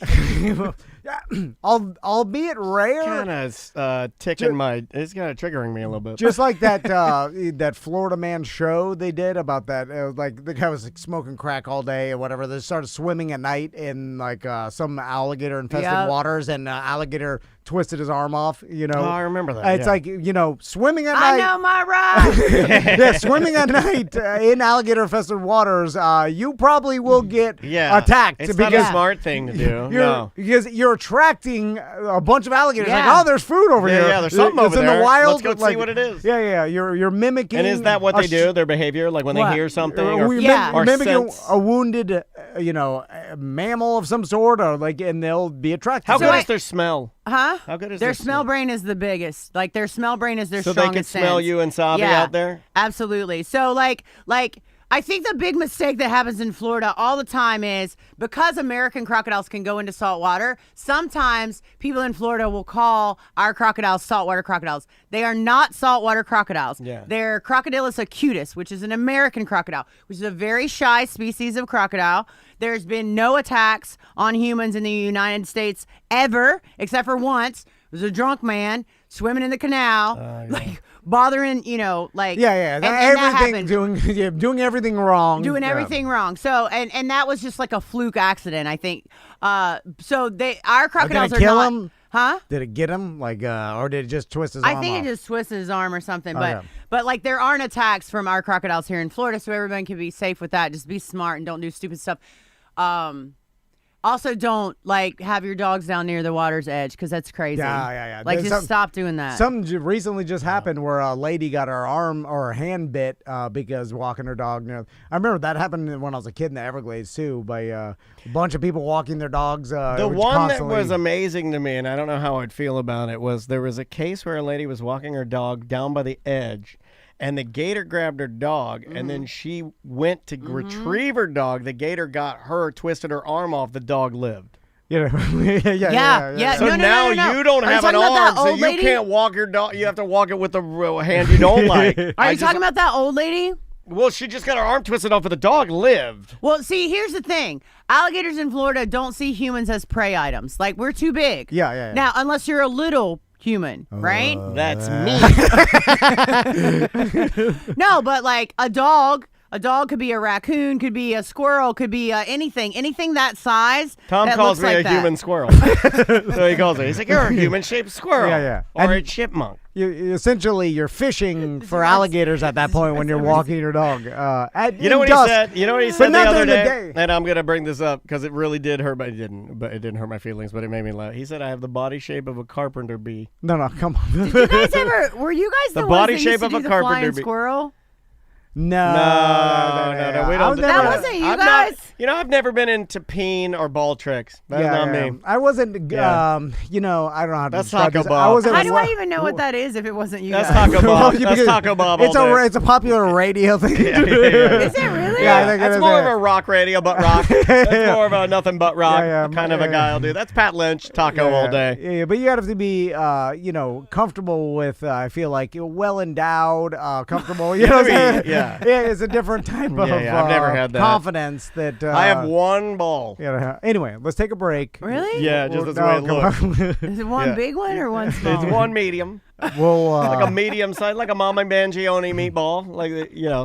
We'll answer a couple emails, some voicemails. Get the hell out of here. We'll let Savannah get ready for How her come trip. every time I come in here, I feel like I always say, "Are we done? We're done already?" No. One more break. No, we got one more break. Okay. This is cool. Brand new music from Thrice. Remember the band Thrice? Yeah. They're back. They got a brand I remember new. twice, but not thrice. Yeah, this is Thrice. What? Go ahead. I was going to say, we don't really need to take a break. Obviously, we're just recording this. Well, I do need to pee. We're the boss. Yeah. A little bit. But we always did it since 09 when we started, so it was like, let's do it till we die. Tradition. It's tradition. We're going to start with Thrice. We're going to end up with Goldie Boudele. I don't know how to say her last name. O-Town's #1 rock station, Z159 FM. Your only home for the Hot Tub and Mini Fridge Morning Show and Dump 'Em Out Fridays. Ooh, yeah, a hot tub and mini fridge. Keep me cold and hot. Anna, did you know that? I love a long fade. I like a long fade too, but the long fade, it went away. We went for the more like staccato stinger and it ending like now the long fade is back. Welcome back to Mediocre Time with Tom and Dan. I am Dan. I'm Tom. You can get some new merch. We got a new straw hat and a brand new sun shirt, courtesy of The Danger Brain, our branding agency, and Hidden Skins, our new merch company we've been working with. So you can get that at tomanddan.com right now. And it's I feel like a good value. $40 for a really good quality straw hat that will last you a while. It's my favorite one we've done. It's it's a cool design. Yeah, the design underneath has got like this really kitschy fun. And I told the Danger Brands and they nailed it. Like I wanted like 60s vibes Florida. Like I think you like that style. Yeah, I do. I love 60s vibe Florida with alligators and like in the weird like tiki fun of the 60s the and monstera leaf plants. I like the plants. Yes. And also I want to give Merchman, Eric Merchman, some love for, he went in there and he's been manipulating things so we could get that sun shirt out very quickly. And thank you, Eric. You did a hell of a good job, dude. He's also adding stuff and little things to all the orders, and those are going out this week, I believe. Savannah. Yes. So you want to help us answer some voicemails and emails? Yep. All right. All right. We will start with the voicemail. This one entitled Breathing. Okay, so Dan and Palm Bay, two things. One, when you had the Irish Rose guy in, going after him about his assault was really uncomfortable. Just putting it out there. And two, this is all you, buddy. And I knew this is going to happen. Does Savannah know that you are a monster of a person? What is he talking about? What happened? We had on our friend Jeff Pauley live via Zoom from somewhere, and Jeff Pauley was sexually assaulted by his therapist, and Tom made him tell the story in graphic detail. By his therapist.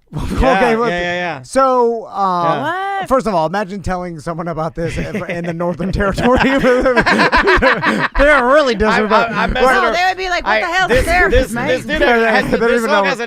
This show hasn't aired yet, right? But I didn't even know. It comes out. We did put it out. See what you have to look forward to? No, it aired already. Did it already air? Yeah, it aired already. I don't even know anymore. Up is down and down is up. We've been recording, we've been doing 6 a day, 6 shows a day. I don't think did he say sexually assaulted, or did he say they were sexually inappropriate? You told me he was molested, and then you laughed and laughed. No, I don't laugh. What happened? I don't know exactly. And then I laughed.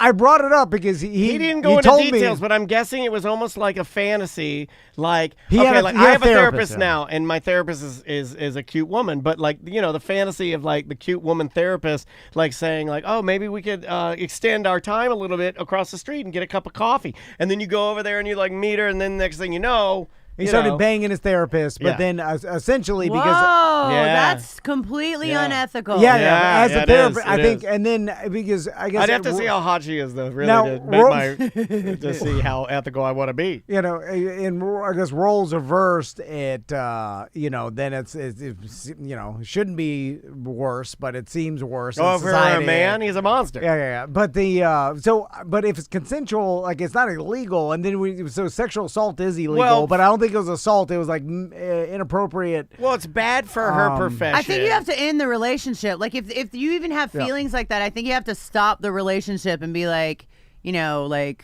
But maybe I can't talk to you anymore because I want to make out.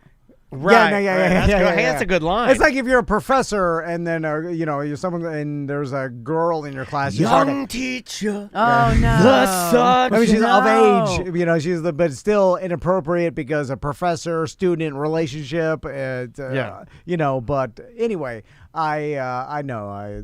He's a buddy of mine. He made fun of him. I feel bad. We're messing around. Come on. This guy's messing around, too. We were all messing around. We were just having some fun. He continued. I thought for sure Dan was playing a little joke on us again, like the Barbershop Quartet. Because, man, you cranked up his vocals, and all you heard was the whole time he was singing his song. But other than that. Okay, he had bad audio, and then we tried to get him to change his audio. Who? Jeff Pauley, the guy that was sexually assaulted by his therapist. It was another show there. Yeah, he had bad audio on the line, and then we tried to get him to make the audio better, and then he just couldn't do it, so we were just like, well, fuck it. Oh, my God. So you guys just gave up on him? Well, I mean, no, we let it go. It wasn't that bad. The audio was pretty bad. The actual, it just was dropping out a little bit. It's phone calls. Like, we never figured out. Well, we did. We recently were like, we should do all Zoom audio, except for today's show, which we didn't do.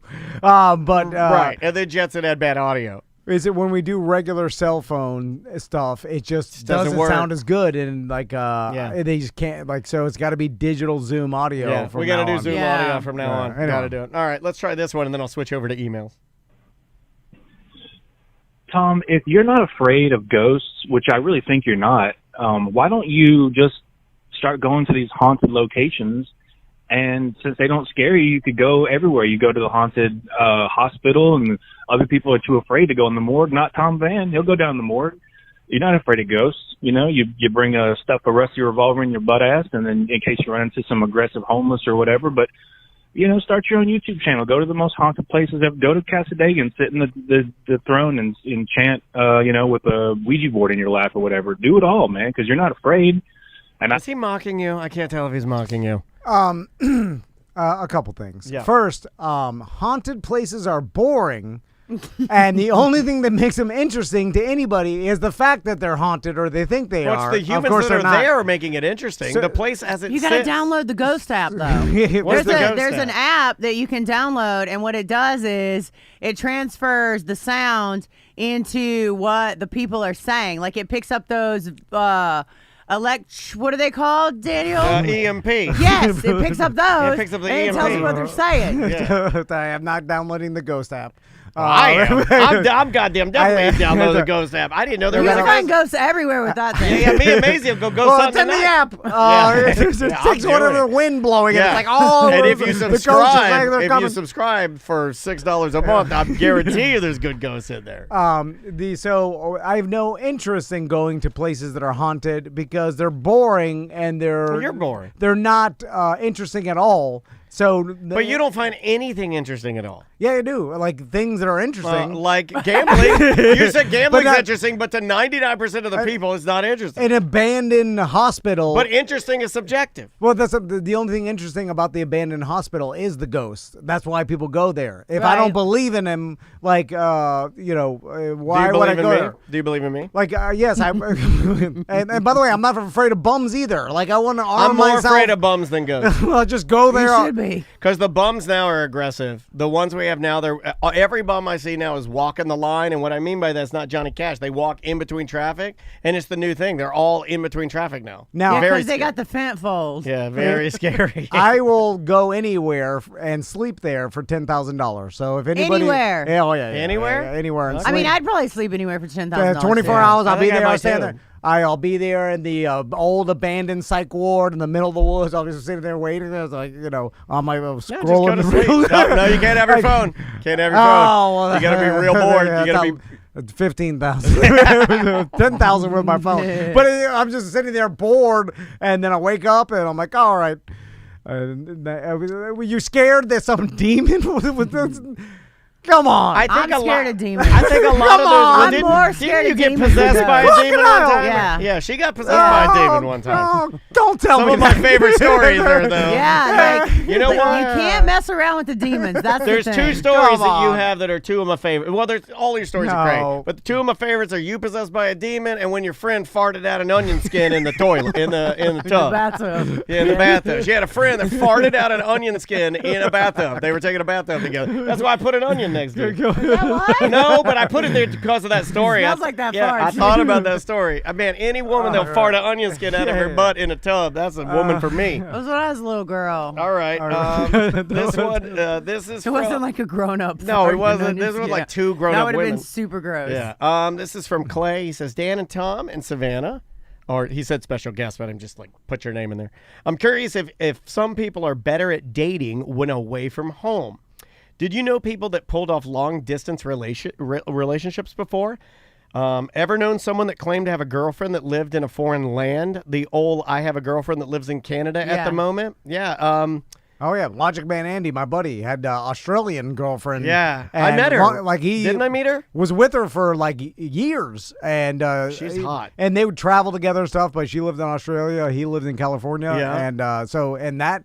didn't work out. And then our buddy, if I'm just answering this, he said, ever know somebody that claimed to have a girlfriend that lived in a foreign land? You and I both, and you, all knew Super Mario Ken, who would put a picture of a woman that he... Come on. Of an Asian woman. He doesn't listen. Of an Asian woman in his wallet. And then every time we see him, he would hold the picture up and say, she's coming. That's my girlfriend. Yep, she's coming to see me. And we all knew it was a lie. We knew it was a lie. And he knew it was a lie. And he knew we knew it was a lie. Like, I'm so glad that I don't have to date anyone, that I'm at the part of my life where, like I can't even imagine for 1 second going on a date right now. It is. I get so bored with people so fast. Yeah. But what about it's like being at a haunted location. What if you meet some, Northern Australian real man that's into crocodiles and like he's, and then it's like, you hit it off because you like the same thing. There's a lot of Florida real man around here that you have stuff in common with, but you don't want like that, right? I don't know, you know man.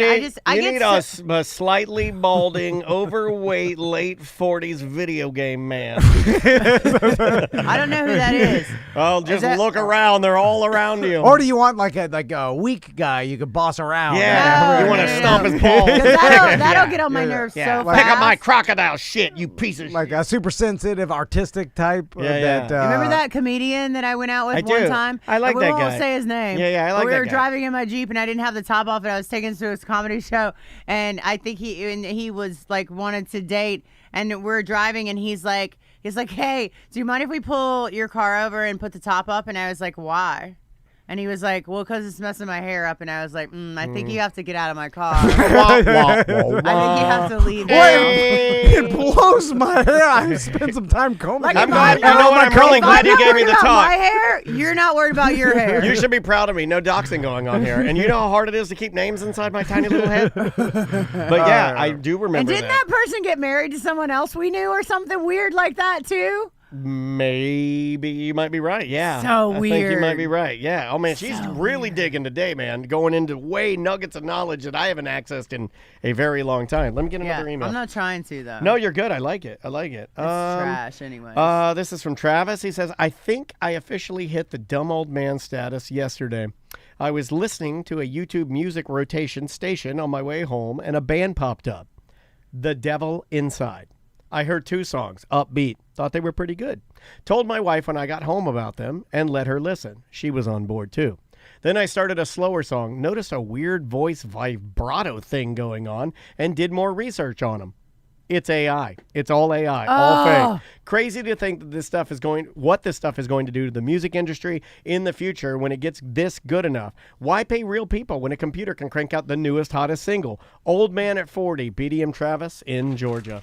Sorry, Travis. Yeah, man. That sucks. I saw a Merchman sent me the Velvet Sunset or Velvet Sunrise was the band 2 weeks ago that everybody was talking about. I don't know, people are tired of hearing about the AI, but I did saw like the CEO or I guess the owner of LinkedIn or the guy. Oh, I like this story you were telling me. This was interesting. And he was like making some prediction. He's like by 2034 or whatever it is, like 9-10 years. He's like everything will be his. This is his prediction or whatever. Yeah. But it will be so cheap because AI will be able to do so much that the cost of even like physicians and things, and people are using AI for personal training, physicians, like people are putting in all their symptoms and having AI really? Diagnose them. Yeah. And, you haven't tried it yet? No. And you're not a hypochondriac, right? No. Okay, see, I am. And this first thing I did. This is different than Google searching WebMD. This is having artificial intelligence taking into account your medical history, and if you're real detailed, like dude, who's putting their medical history into AI? Okay, who wants a hypochondriacs?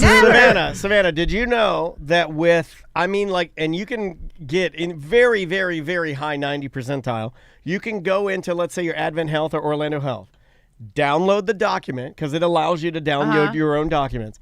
Take the document, upload it into ChatGPT, and then ask ChatGPT to explain the entire test I just had and explain what everything is in simple terms like a 4-year-old.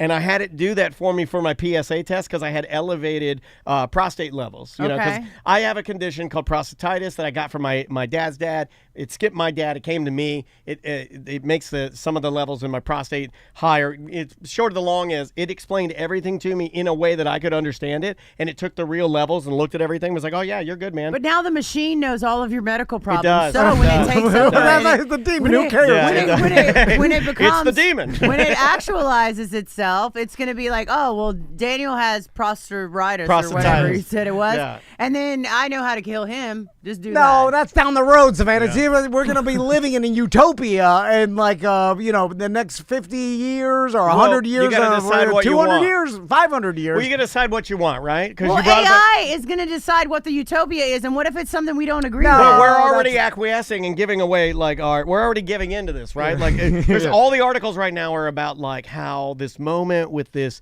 CEO of Astronomer and his head of people, everybody's saying that this will go down as the defining moment that we, as the entire world, said we gave too much. We allowed too much. There's no privacy is dead. There's no privacy left. Yeah. I was talking to my, Dre's son, and he's 13, and he was talking about what he wants to do when he grows up. A super smart kid. And he started going through things that he's like, I'm interested in. I'm like, AI will do that. AI will do that. I could only, I'm like, get into being an electrician, a plumber, and then start your own plumbing company. That's the only thing I could think of in the future that AI won't be doing for humans. You know what I'm saying? Like anything that you use your brain for, creativity, all this other, critical thinking, solving problems and stuff that we used to be good at as humans. Like AI is going to do that. I mean, it's going to do it way more efficiently than we can because it's taking the world's information and all the stuff that no one human could do it. Like it has to be better than any one human because it knows everything.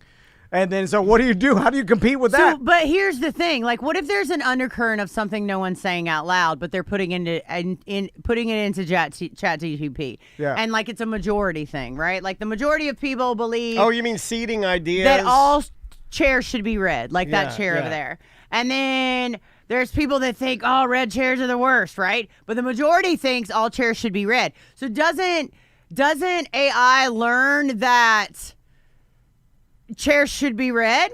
No, it'll tell you, like, if you're like, hey, should all chairs be red? It'd be like, it's up to the, it's smarter than I am. You see, like, whatever I would say, it's going to say, of course, but I'm saying it's smarter than anybody. So it knows, it's like, I see what you're saying, like, can you manipulate it if, like. But it can, because that's what happened with Twitter. Don't you remember they made that AI Twitter account, and it immediately became, like, the most racist Twitter account you can on run, Twitter? Okay, you can run 100%. If you're using ChatGPT ChatGPT as like a counselor. Some of the chat people in chat have been mentioning there's a particular gentleman that made news, I want to say like 2 weeks ago, where short of the long is he is using AI as therapy, and it appears as if he's now going to leave his wife, and his wife is very upset because he's saying that she thinks he's in love with the AI, but he's more claiming that AI, he's been using it as like a therapist, and it has awoken me. It has awakened me to like, this is a bad relationship for me. And like, so people are bouncing like personal ideas off of AI. And I will say, from using it pretty heavily in here for notes, that you can tailor it to like not give you the answer you want, but you can tailor it to stay away from the truth if you want to. Yeah, because I got into a fight when I first got ChatGPT a couple years ago. I got into a fight with them. I looked up an organization. I was like, tell me why this organization is bad. And they wrote me back and said, this organization is a really great organization and blah, blah, blah. And I wrote back, that's not true. And then they were like, well, that's what we found. And I was like, well, what you found is not true. Dig a little deeper and find out more information. And then they wrote back again and they were like, oh, so we did find that this organization is very controversial in this way, and this way. But that wasn't the first answer they gave me. The first answer they get, like, what if I looked up a murderer, right? And ChatGPT was like, he's cool. And I was like, no, because he did this, this, this, and this. And they're like, oh, yeah, sorry about that. But as a person, there's a good person. Like, so whoever's controlling the AI, right? Whoever's building the AI can make it turn against us. I've been living my life based on Terminators, right? All my life. It's all about Terminators. We are a Terminator-friendly show. When the Terminators come, like if you ask my son right now, where do you go when the Terminators come? He's going to say you go to Huntington Beach Pier and you go out to this far and you sit right here, and then that's where we meet. Yeah. I like it when the skeleton's still holding on to the chain link fence. And the arms are, how is it still holding on? God, there's some strong ligaments. But here's the thing. This is where we're at now. I'm saying that this is, the not too distant future. Like, things get exponentially better and better and better. And you're assuming, like, people are like, oh, this AI is flawed. Well, guess who's the most flawed? Humans. It's like we resist self-driving cars. We're like, I don't trust self-driving cars. I don't drive it myself. And, like, do you understand the accident rates and how many accidents are caused by humans' mistakes? Way more than will ever be caused by robots or anything like that. Like, a therapist, like, how do you know the therapist is totally unbiased and giving you an unbiased opinion? Their own brain, like, they're giving you an opinion from their brain that's completely biased. Right. Well, right now we're kind of like, they know more, and it's relatively, as far as answers go, we're pretty even. But it won't be like that for long. Yeah. That's all I'm saying. I don't like it. I feel like it's getting too close to Terminator times. Oh, it definitely is. But we'll be dead. So that's like, you've got some safety in that. We don't got that much longer. Yeah, there is safety in death. Yeah. I say it all the time. Yeah. What do we got? 40 years at the most? Maybe you do, not me, buddy. I'm checking out early. Going in early. So we'll see. I mean, the beginnings of utopia. Last one here. Let's go with... And by the way, if we're going to go one way or the other, we have no idea, go towards utopia instead of Terminator. You know what I say? I say go to Fruitopia. Who remembers Fruitopia? Me. That shit slapped, man. Fruitopia and Snapple when they were battling out. Dude, Snapple's still one of the best drinks in the game. And I'll throw a little, honorable mention to Sobe. Okay, so I'm in love with Fancy Lemonade right now. Oh, yeah. All right. Lavender lemonade, mango habanero lemonade. You got to go to Jeff's. Jeff's Bagel Run.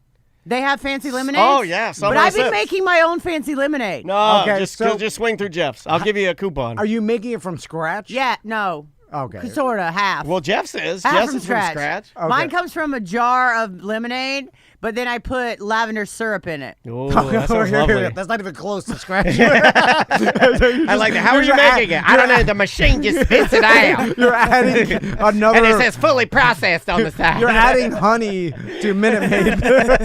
Or whatever. I felt like I was doing a great cooking. No, don't worry. Look how negative he's getting all of a sudden. You just crushed all my lemonade drinks. No. So you're just mixing... He loves crushing You're games. just mixing some drinks here. Just go to Jeff's. We could get her some coupons. All right, last email. We'll get out of here. Tom and Dan, I was listening to the OG show a few weeks ago, and there was an interview with a guy who went to an Asian massage parlor.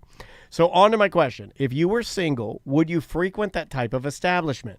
as recognizable people in the community, I would think that you would fear that you would open the door and a BDM would be sitting there in the lobby waiting to get jerked off, yelling, "Hey, Tom Van." Why did you use my name? Well, you know why. That to me would be an embarrassing nightmare. The fear of getting recognized far outweighs the fear of actually trying to do it. Anyway, love you guys. You make me laugh so much. Ben with a Y. Yeah, no, you're right. Wait, what? Ben with a Y? Yeah, he's B-Y-N? Yeah, he spells it B-Y-N-N-E. Yeah, that makes me so mad. Yeah. That's not how you spell Ben. Yeah. You know what I know? There's no one in the North Territory named Ben with a Y. No. Just change your first name. You've wasted your entire life saying Ben with a Y. Anyway. You're going to have the same talk to Tony Monjet. Yeah. You know Tony Rage is now, do you know Tony Rage is now Tony with an I, Mongiet. Yeah. Quit changing it, or change it if it's something easier, but don't change it for just. I say never Rodriguez change it, even if it's a mistake. Like you get pop out of your mom and they put Shrek on the thing, you got to roll with Shrek. Sorry, that's the way it is. Okay, what were you gonna say? So the massage parlor, yes, that is everyone's. I feel like he's asking if we would use it a lot, and the answer is no, I would not. What if there's no chance of anybody ever catching you? Yes, I would use it a lot. But also, Daniel doesn't need to use it because his wife will, like, if he asks, "Hey, can you help me out?" That's not true. Well, that's what you've been telling me. But I do. But I do a lot. It's every other night. Like it's a lot. It's a lot. You don't need to go. Wait, what? Yeah, that's crazy. That's a crazy amount of doing that. I don't think it's a lot. Yeah. I think it's every. Well, talk to other people. We do people. Monday, Wednesday, Friday.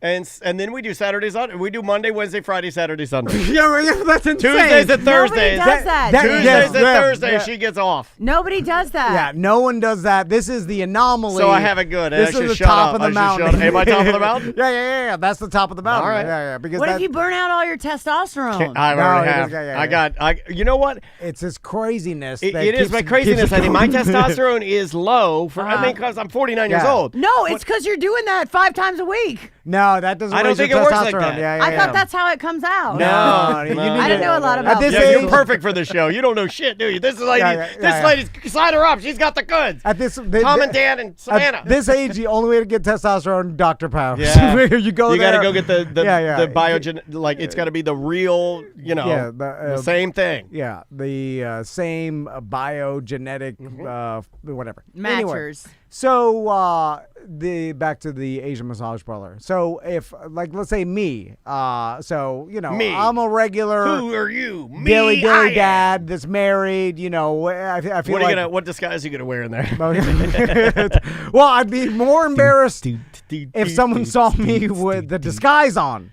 Because that's more embarrassing. What do you got, like an overcoat and a fake mustache on? Like what disguise would you wear? If someone knows that I'm I want to be disguised, that's more embarrassing than getting caught. Okay. Like I would rather be confident to be like, I come here for like the massages because I'm an athlete. I read the articles. The old I'm Playboy. running, and like it's close to my house. I don't do the thing, you know what I'm saying, that you're here for. I come here because they massage my calves and my legs. I just need my calves. I can't massage my own calves. And your foot. My Ron Jeremy foot. You should have said Ron Jeremy.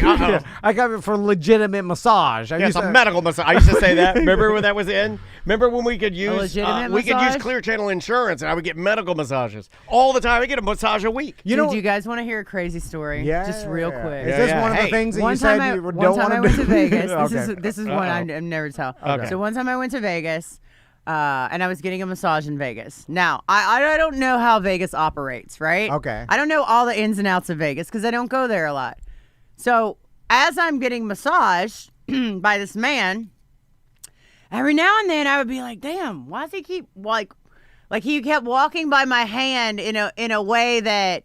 Oh, to drag it. Right. Yeah, I've seen this in the video. Yeah, I am too. That's the first cue. Yeah. You're is she going to move her hand? I do this to my waitress at Olive Garden when I get back from the bathroom. In my mind, I'm like, what the... is that maybe it's just a mistake, right? Like, because you don't want to think that, It's right? never a mistake. So then, It's never is. Yeah, but I know. I know where my penis is at all times. Like, seriously, I do. At all times. I never accidentally do No, nothing. I'll die on that hill. I have never accidentally done anything with that because it's not for accidents. It's all on purpose. Yes, so then 100% deliberate. we get to deeper in the massage, and now I'm kind of uncomfortable, but I'm just trying to enjoy it because also it's Vegas, and I don't know Vegas rules, right? Are you in like a towel or? Like I'm in a towel. What are you trying to paint So the picture of her later? You monster. So then he's I'm like dragging it right now. massaging my legs, and he gets really, really close to my butt cheeks, right? Which I don't mind. Yeah. I don't mind that, but he was doing it in a weird way, right? I'm sorry. And I laugh then- at sexual assault. I apologize. Yeah, this is the second time. Yeah, Jeff Polly was right So about then you. I flip over, right? So he gets really close to your butt cheeks, and by really close, he's like, No, with his hands. And so then I He's got flip his lips over, right and on the- then he's like, and I have the towel still covering my body, right? Yeah, okay. And then he's like, can you just pull the towel down here, right? Which would be where my boobs are, right? Yeah, yeah. And if Yeah, I it was know a where woman, I boobs might are. not have thought about it, but because of the hand things and butt because of the butt cheeks. cheeks, I was like, dude, you know what? Stop. And I sat up, right, with my thing What you on, mean, stop? and we're in a soundproof room. And I'm like, hey, you can't do that. Like, I just want to go. And he grabs my hand. And You gonna do it, motherfucker. He grabs my hand and he goes, I'm so sorry. Please don't say anything. And I was like, dude, I'm not going to say anything. no. I just want to leave. Open up the door and let me out of here. And he was like, no, you don't understand. If you say something, I'm going to get fired. And I was like, I'm not going to say anything. Just let me go, right? And like, let me leave the room. Oh my God, this is a Mexican standoff. Wait. You're like, now it's worse. And then, now you've kidnapped me. then he's like holding my hand, right? And I'm like, dude, like I'm trying to pull my hand back, but he's holding it. Like I can't pull it back. And Yeah, also that's the I'm thing, is naked, right? Yeah. Like I don't want to fight a man while I'm naked. Yeah, like yeah, that's yeah. just Oh, never but Jennifer something- Lawrence did, and everybody should go watch it right now. And she did it on a beach, and it's the best video I've ever seen in my life. So then he goes, look, I know I have a problem. I'm trying to get counseling for it. And I'm like, dude, I don't care about your problems. Just let me out of this room, right? And he's like, no, because my mom, she's really sick, and I know I have a problem. Justin Tucker. Wait, and it's so crazy. And he's like, I know I have a problem, and but if I get fired and I get deported, then my mom's gonna be living on her own, and she's an invalid or something like that. And I finally, like, I just had to scream and be like, oh my God, let me out of this room! Oh, wow, that'll help. And the guy's crying, right? Oh, my He's God, crying. I'm crying. So either dude was a straight sexual predator Oh, my God. that worked in this place, Wow. or maybe sometimes when the women come to Vegas, that's what they want, right? Yeah. And That's what my mom wanted when she went. Every once in a while works. I mean, that's sexual predators prey on the fact that most people won't tell and rat them out, and some How do people you know that? Oh, it's on your T-shirt. like the Watsons of the world and stuff. You're like, how'd you do this? What, are we to- talking Sherlock Holmes, Dr. Watson, or are we talking Deshaun Deshaun? Watson? Okay. But it's like, how'd you do this to 48 women or whatever? And it's like, it's just like what he did to me. Yeah. Like only I stopped it early, but I can imagine like, and I was scared to stop it because again, this is a man the size of me. I'm naked. I'm in a soundproof room. And what if he just would have been like, no, I'm not going to stop, and grabbed me by the throat and did whatever, right? So I didn't really, and I tried to approach it in the nicest possible way because I just want to get out of the room. Well, that would be a horrible escalation. Dude, and he was crying. He's like, I know I have a problem. Well, when he said I know I have a problem, I was like, dude, this guy must do this to everyone. Normally, after you scream, cry, I have a problem, you kill the person in front of you, right? Like, that's what I would do. By the way, this is how not only like monsters like this with this kind of sexual addiction or mental illness, and then even regular guys, he's crying, like, please don't tell her. If you would have said, all right, I'll do it, he'd be like, fine. Yeah. That's It's all how good. That's It's all how good. quick. All right. Yeah, you can quickly turn it around. Yeah. Like you went In from fact, that you'd be to- like, you know what? I'm going to That's give you a couple disgusting. extra in your butt cheek. I'm going to give you 2 extra. Man, women have to deal with Yeah, this shit. it's horrible. That It's was bad. so crazy. Like, you Yeah. constantly have to worry about this, which is, God, what a way to go through life where you're constantly looking around. That sucks to be you. All right, we'll be right back. No, but I never have to worry about being attacked, being assaulted. I'm going to attack you one day. You'll see. I live my life totally One attack day, free. I'm getting my mouth in your butt cheeks. I just want you guys to know that wasn't that long ago. It wasn't like a long, long time ago. Like it was years ago, but it wasn't that many years ago. To the point that like I just didn't understand why he was telling me his life story. Like I was just like, I just want to leave the room. I just want to leave the room. I just want to leave the room. And he was like, but my mom's sick. And I was like, you know what? I'm really sorry about your mom. But again, like he's holding my hand with force, right? Like I can't even pull my hand back. God, these people they're mentally ill. You know what I'm saying? Like it's like you just keep doing it. You know, maybe somebody said maybe that's the place you go if you're a woman and you want to get whatever. And so I was very confused about the whole thing. No, because the thing is, Vegas has like brothels and things like there's a sex trade. There's a line there that's sort of like same thing with the problem with like Deshaun Watson and then the Justin Tuckers of the world and like there's plenty more. It's like the part of the thrill you could hire. A sex worker to do this, and it's a transaction. Hire one in Orlando right now. You're a millionaire. You could hire this, and there's an even transaction, and that should be fine. But their thrill is the person that didn't go into this, and you're trying to coerce it. That's what makes it so. You're trying to use some power, like the fact that you're a client or rich, and then trying to coerce this situation, this fantasy that you have, and it's like wrong. And you're like, forcing them to do something they don't want to do, or pressuring them in some weird way, and it's like this is where the sickness comes. It's not the fact that you hired a sex worker to give you a massage and a happy ending and stuff like. But they wouldn't have done that anyway. Because that's not what they want. They want this predator prey weird thing, or they want it to turn into a legitimate. They want the client to be like, and it's probably worked before. It had to have, right? Like because I'm sure if it didn't work, you'd never. Try it again, or this. Yeah, like how many times has that guy done that? How many people has he done it to? Endless. And I feel like when does it ever work? Could you imagine being a woman and begging for her not to do anything? And then I tell my friend, right? I tell my friend, like after I leave, I tell my friend, I'm like, hey, this just happened, and I'm not quite sure what to do. And she's like, girl, you still got it. And I'm like, no. What I'm saying is, I didn't want that to happen. And she was like, why not? I like your friend. I take it as a compliment. She's a gamer, that one. Yeah, that's NT behavior right there. That's an NT lifer. That's tough. I'm joking. That woman swims with the Crocs. I'm joking. All right, let's get out of here. Yeah, Savannah, before we do any more damage. I hate to leave on a disturbing note. That's great. That's super fun, man. Go see Savannah at Gatorland. Hey, here's what I need people to do. Follow if you want to see my adventure. You can follow me on Instagram. It's at Savannah Bone. Follow that account. You'll get to see all the things we're doing. Plus, if you want to follow my YouTube channel, it's Gatorland Vlogs. And tomorrow we're dropping a banger. Oh, okay. It's that one. We got a sneak peek on it. Yeah, go subscribe, and you'll like the content a lot. It's very fun. What was that? You want to try a Swedish Devil? Savannah thought I had a jar of stinky weed behind me. Don't make her do that, because it doesn't get out of your mouth. What is it? It's Swedish candy called the Swedish Devil. They gave it to me, a real man. Is it spicy? No, it's salty. It's salty. It's hard. It's salty licorice. Does everybody eat it that comes in? No, I mean, you just saw it. That's the only reason. Anyone that expresses interest in it, I have them try it. Oh my god! Oh, she put it back in the jar. Oh, it's compromised. That is so much salt. Yeah, they like good. salt. Yeah, they like it salty. I dropped it back in. You're fine. It doesn't matter, is it? Yeah. We're almost done with it. Have you ever had salty plums? Yeah. Got them right now after your story. I'm gonna bring you guys back some from Australia. That's a thing in the Northern Territory too. Salty plums. Yeah. That sounds like a Crocodile Dundee joke. I like it. I'm here for it. A lot of real men, they salt everything. Yeah, like my dad. My dad would literally, it's the funniest thing. He would take a kielbasa.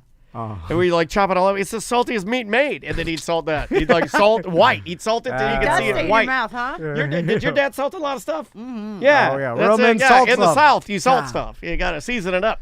All right, everybody. We'll see you on Monday's BDM show. See you Thank soon. you guys we got always. Jim Colbert coming in on this Monday's BDM show. So if you are not a BDM, subscribe. You can listen to that show. And we got a whole all the ACTs next week. All the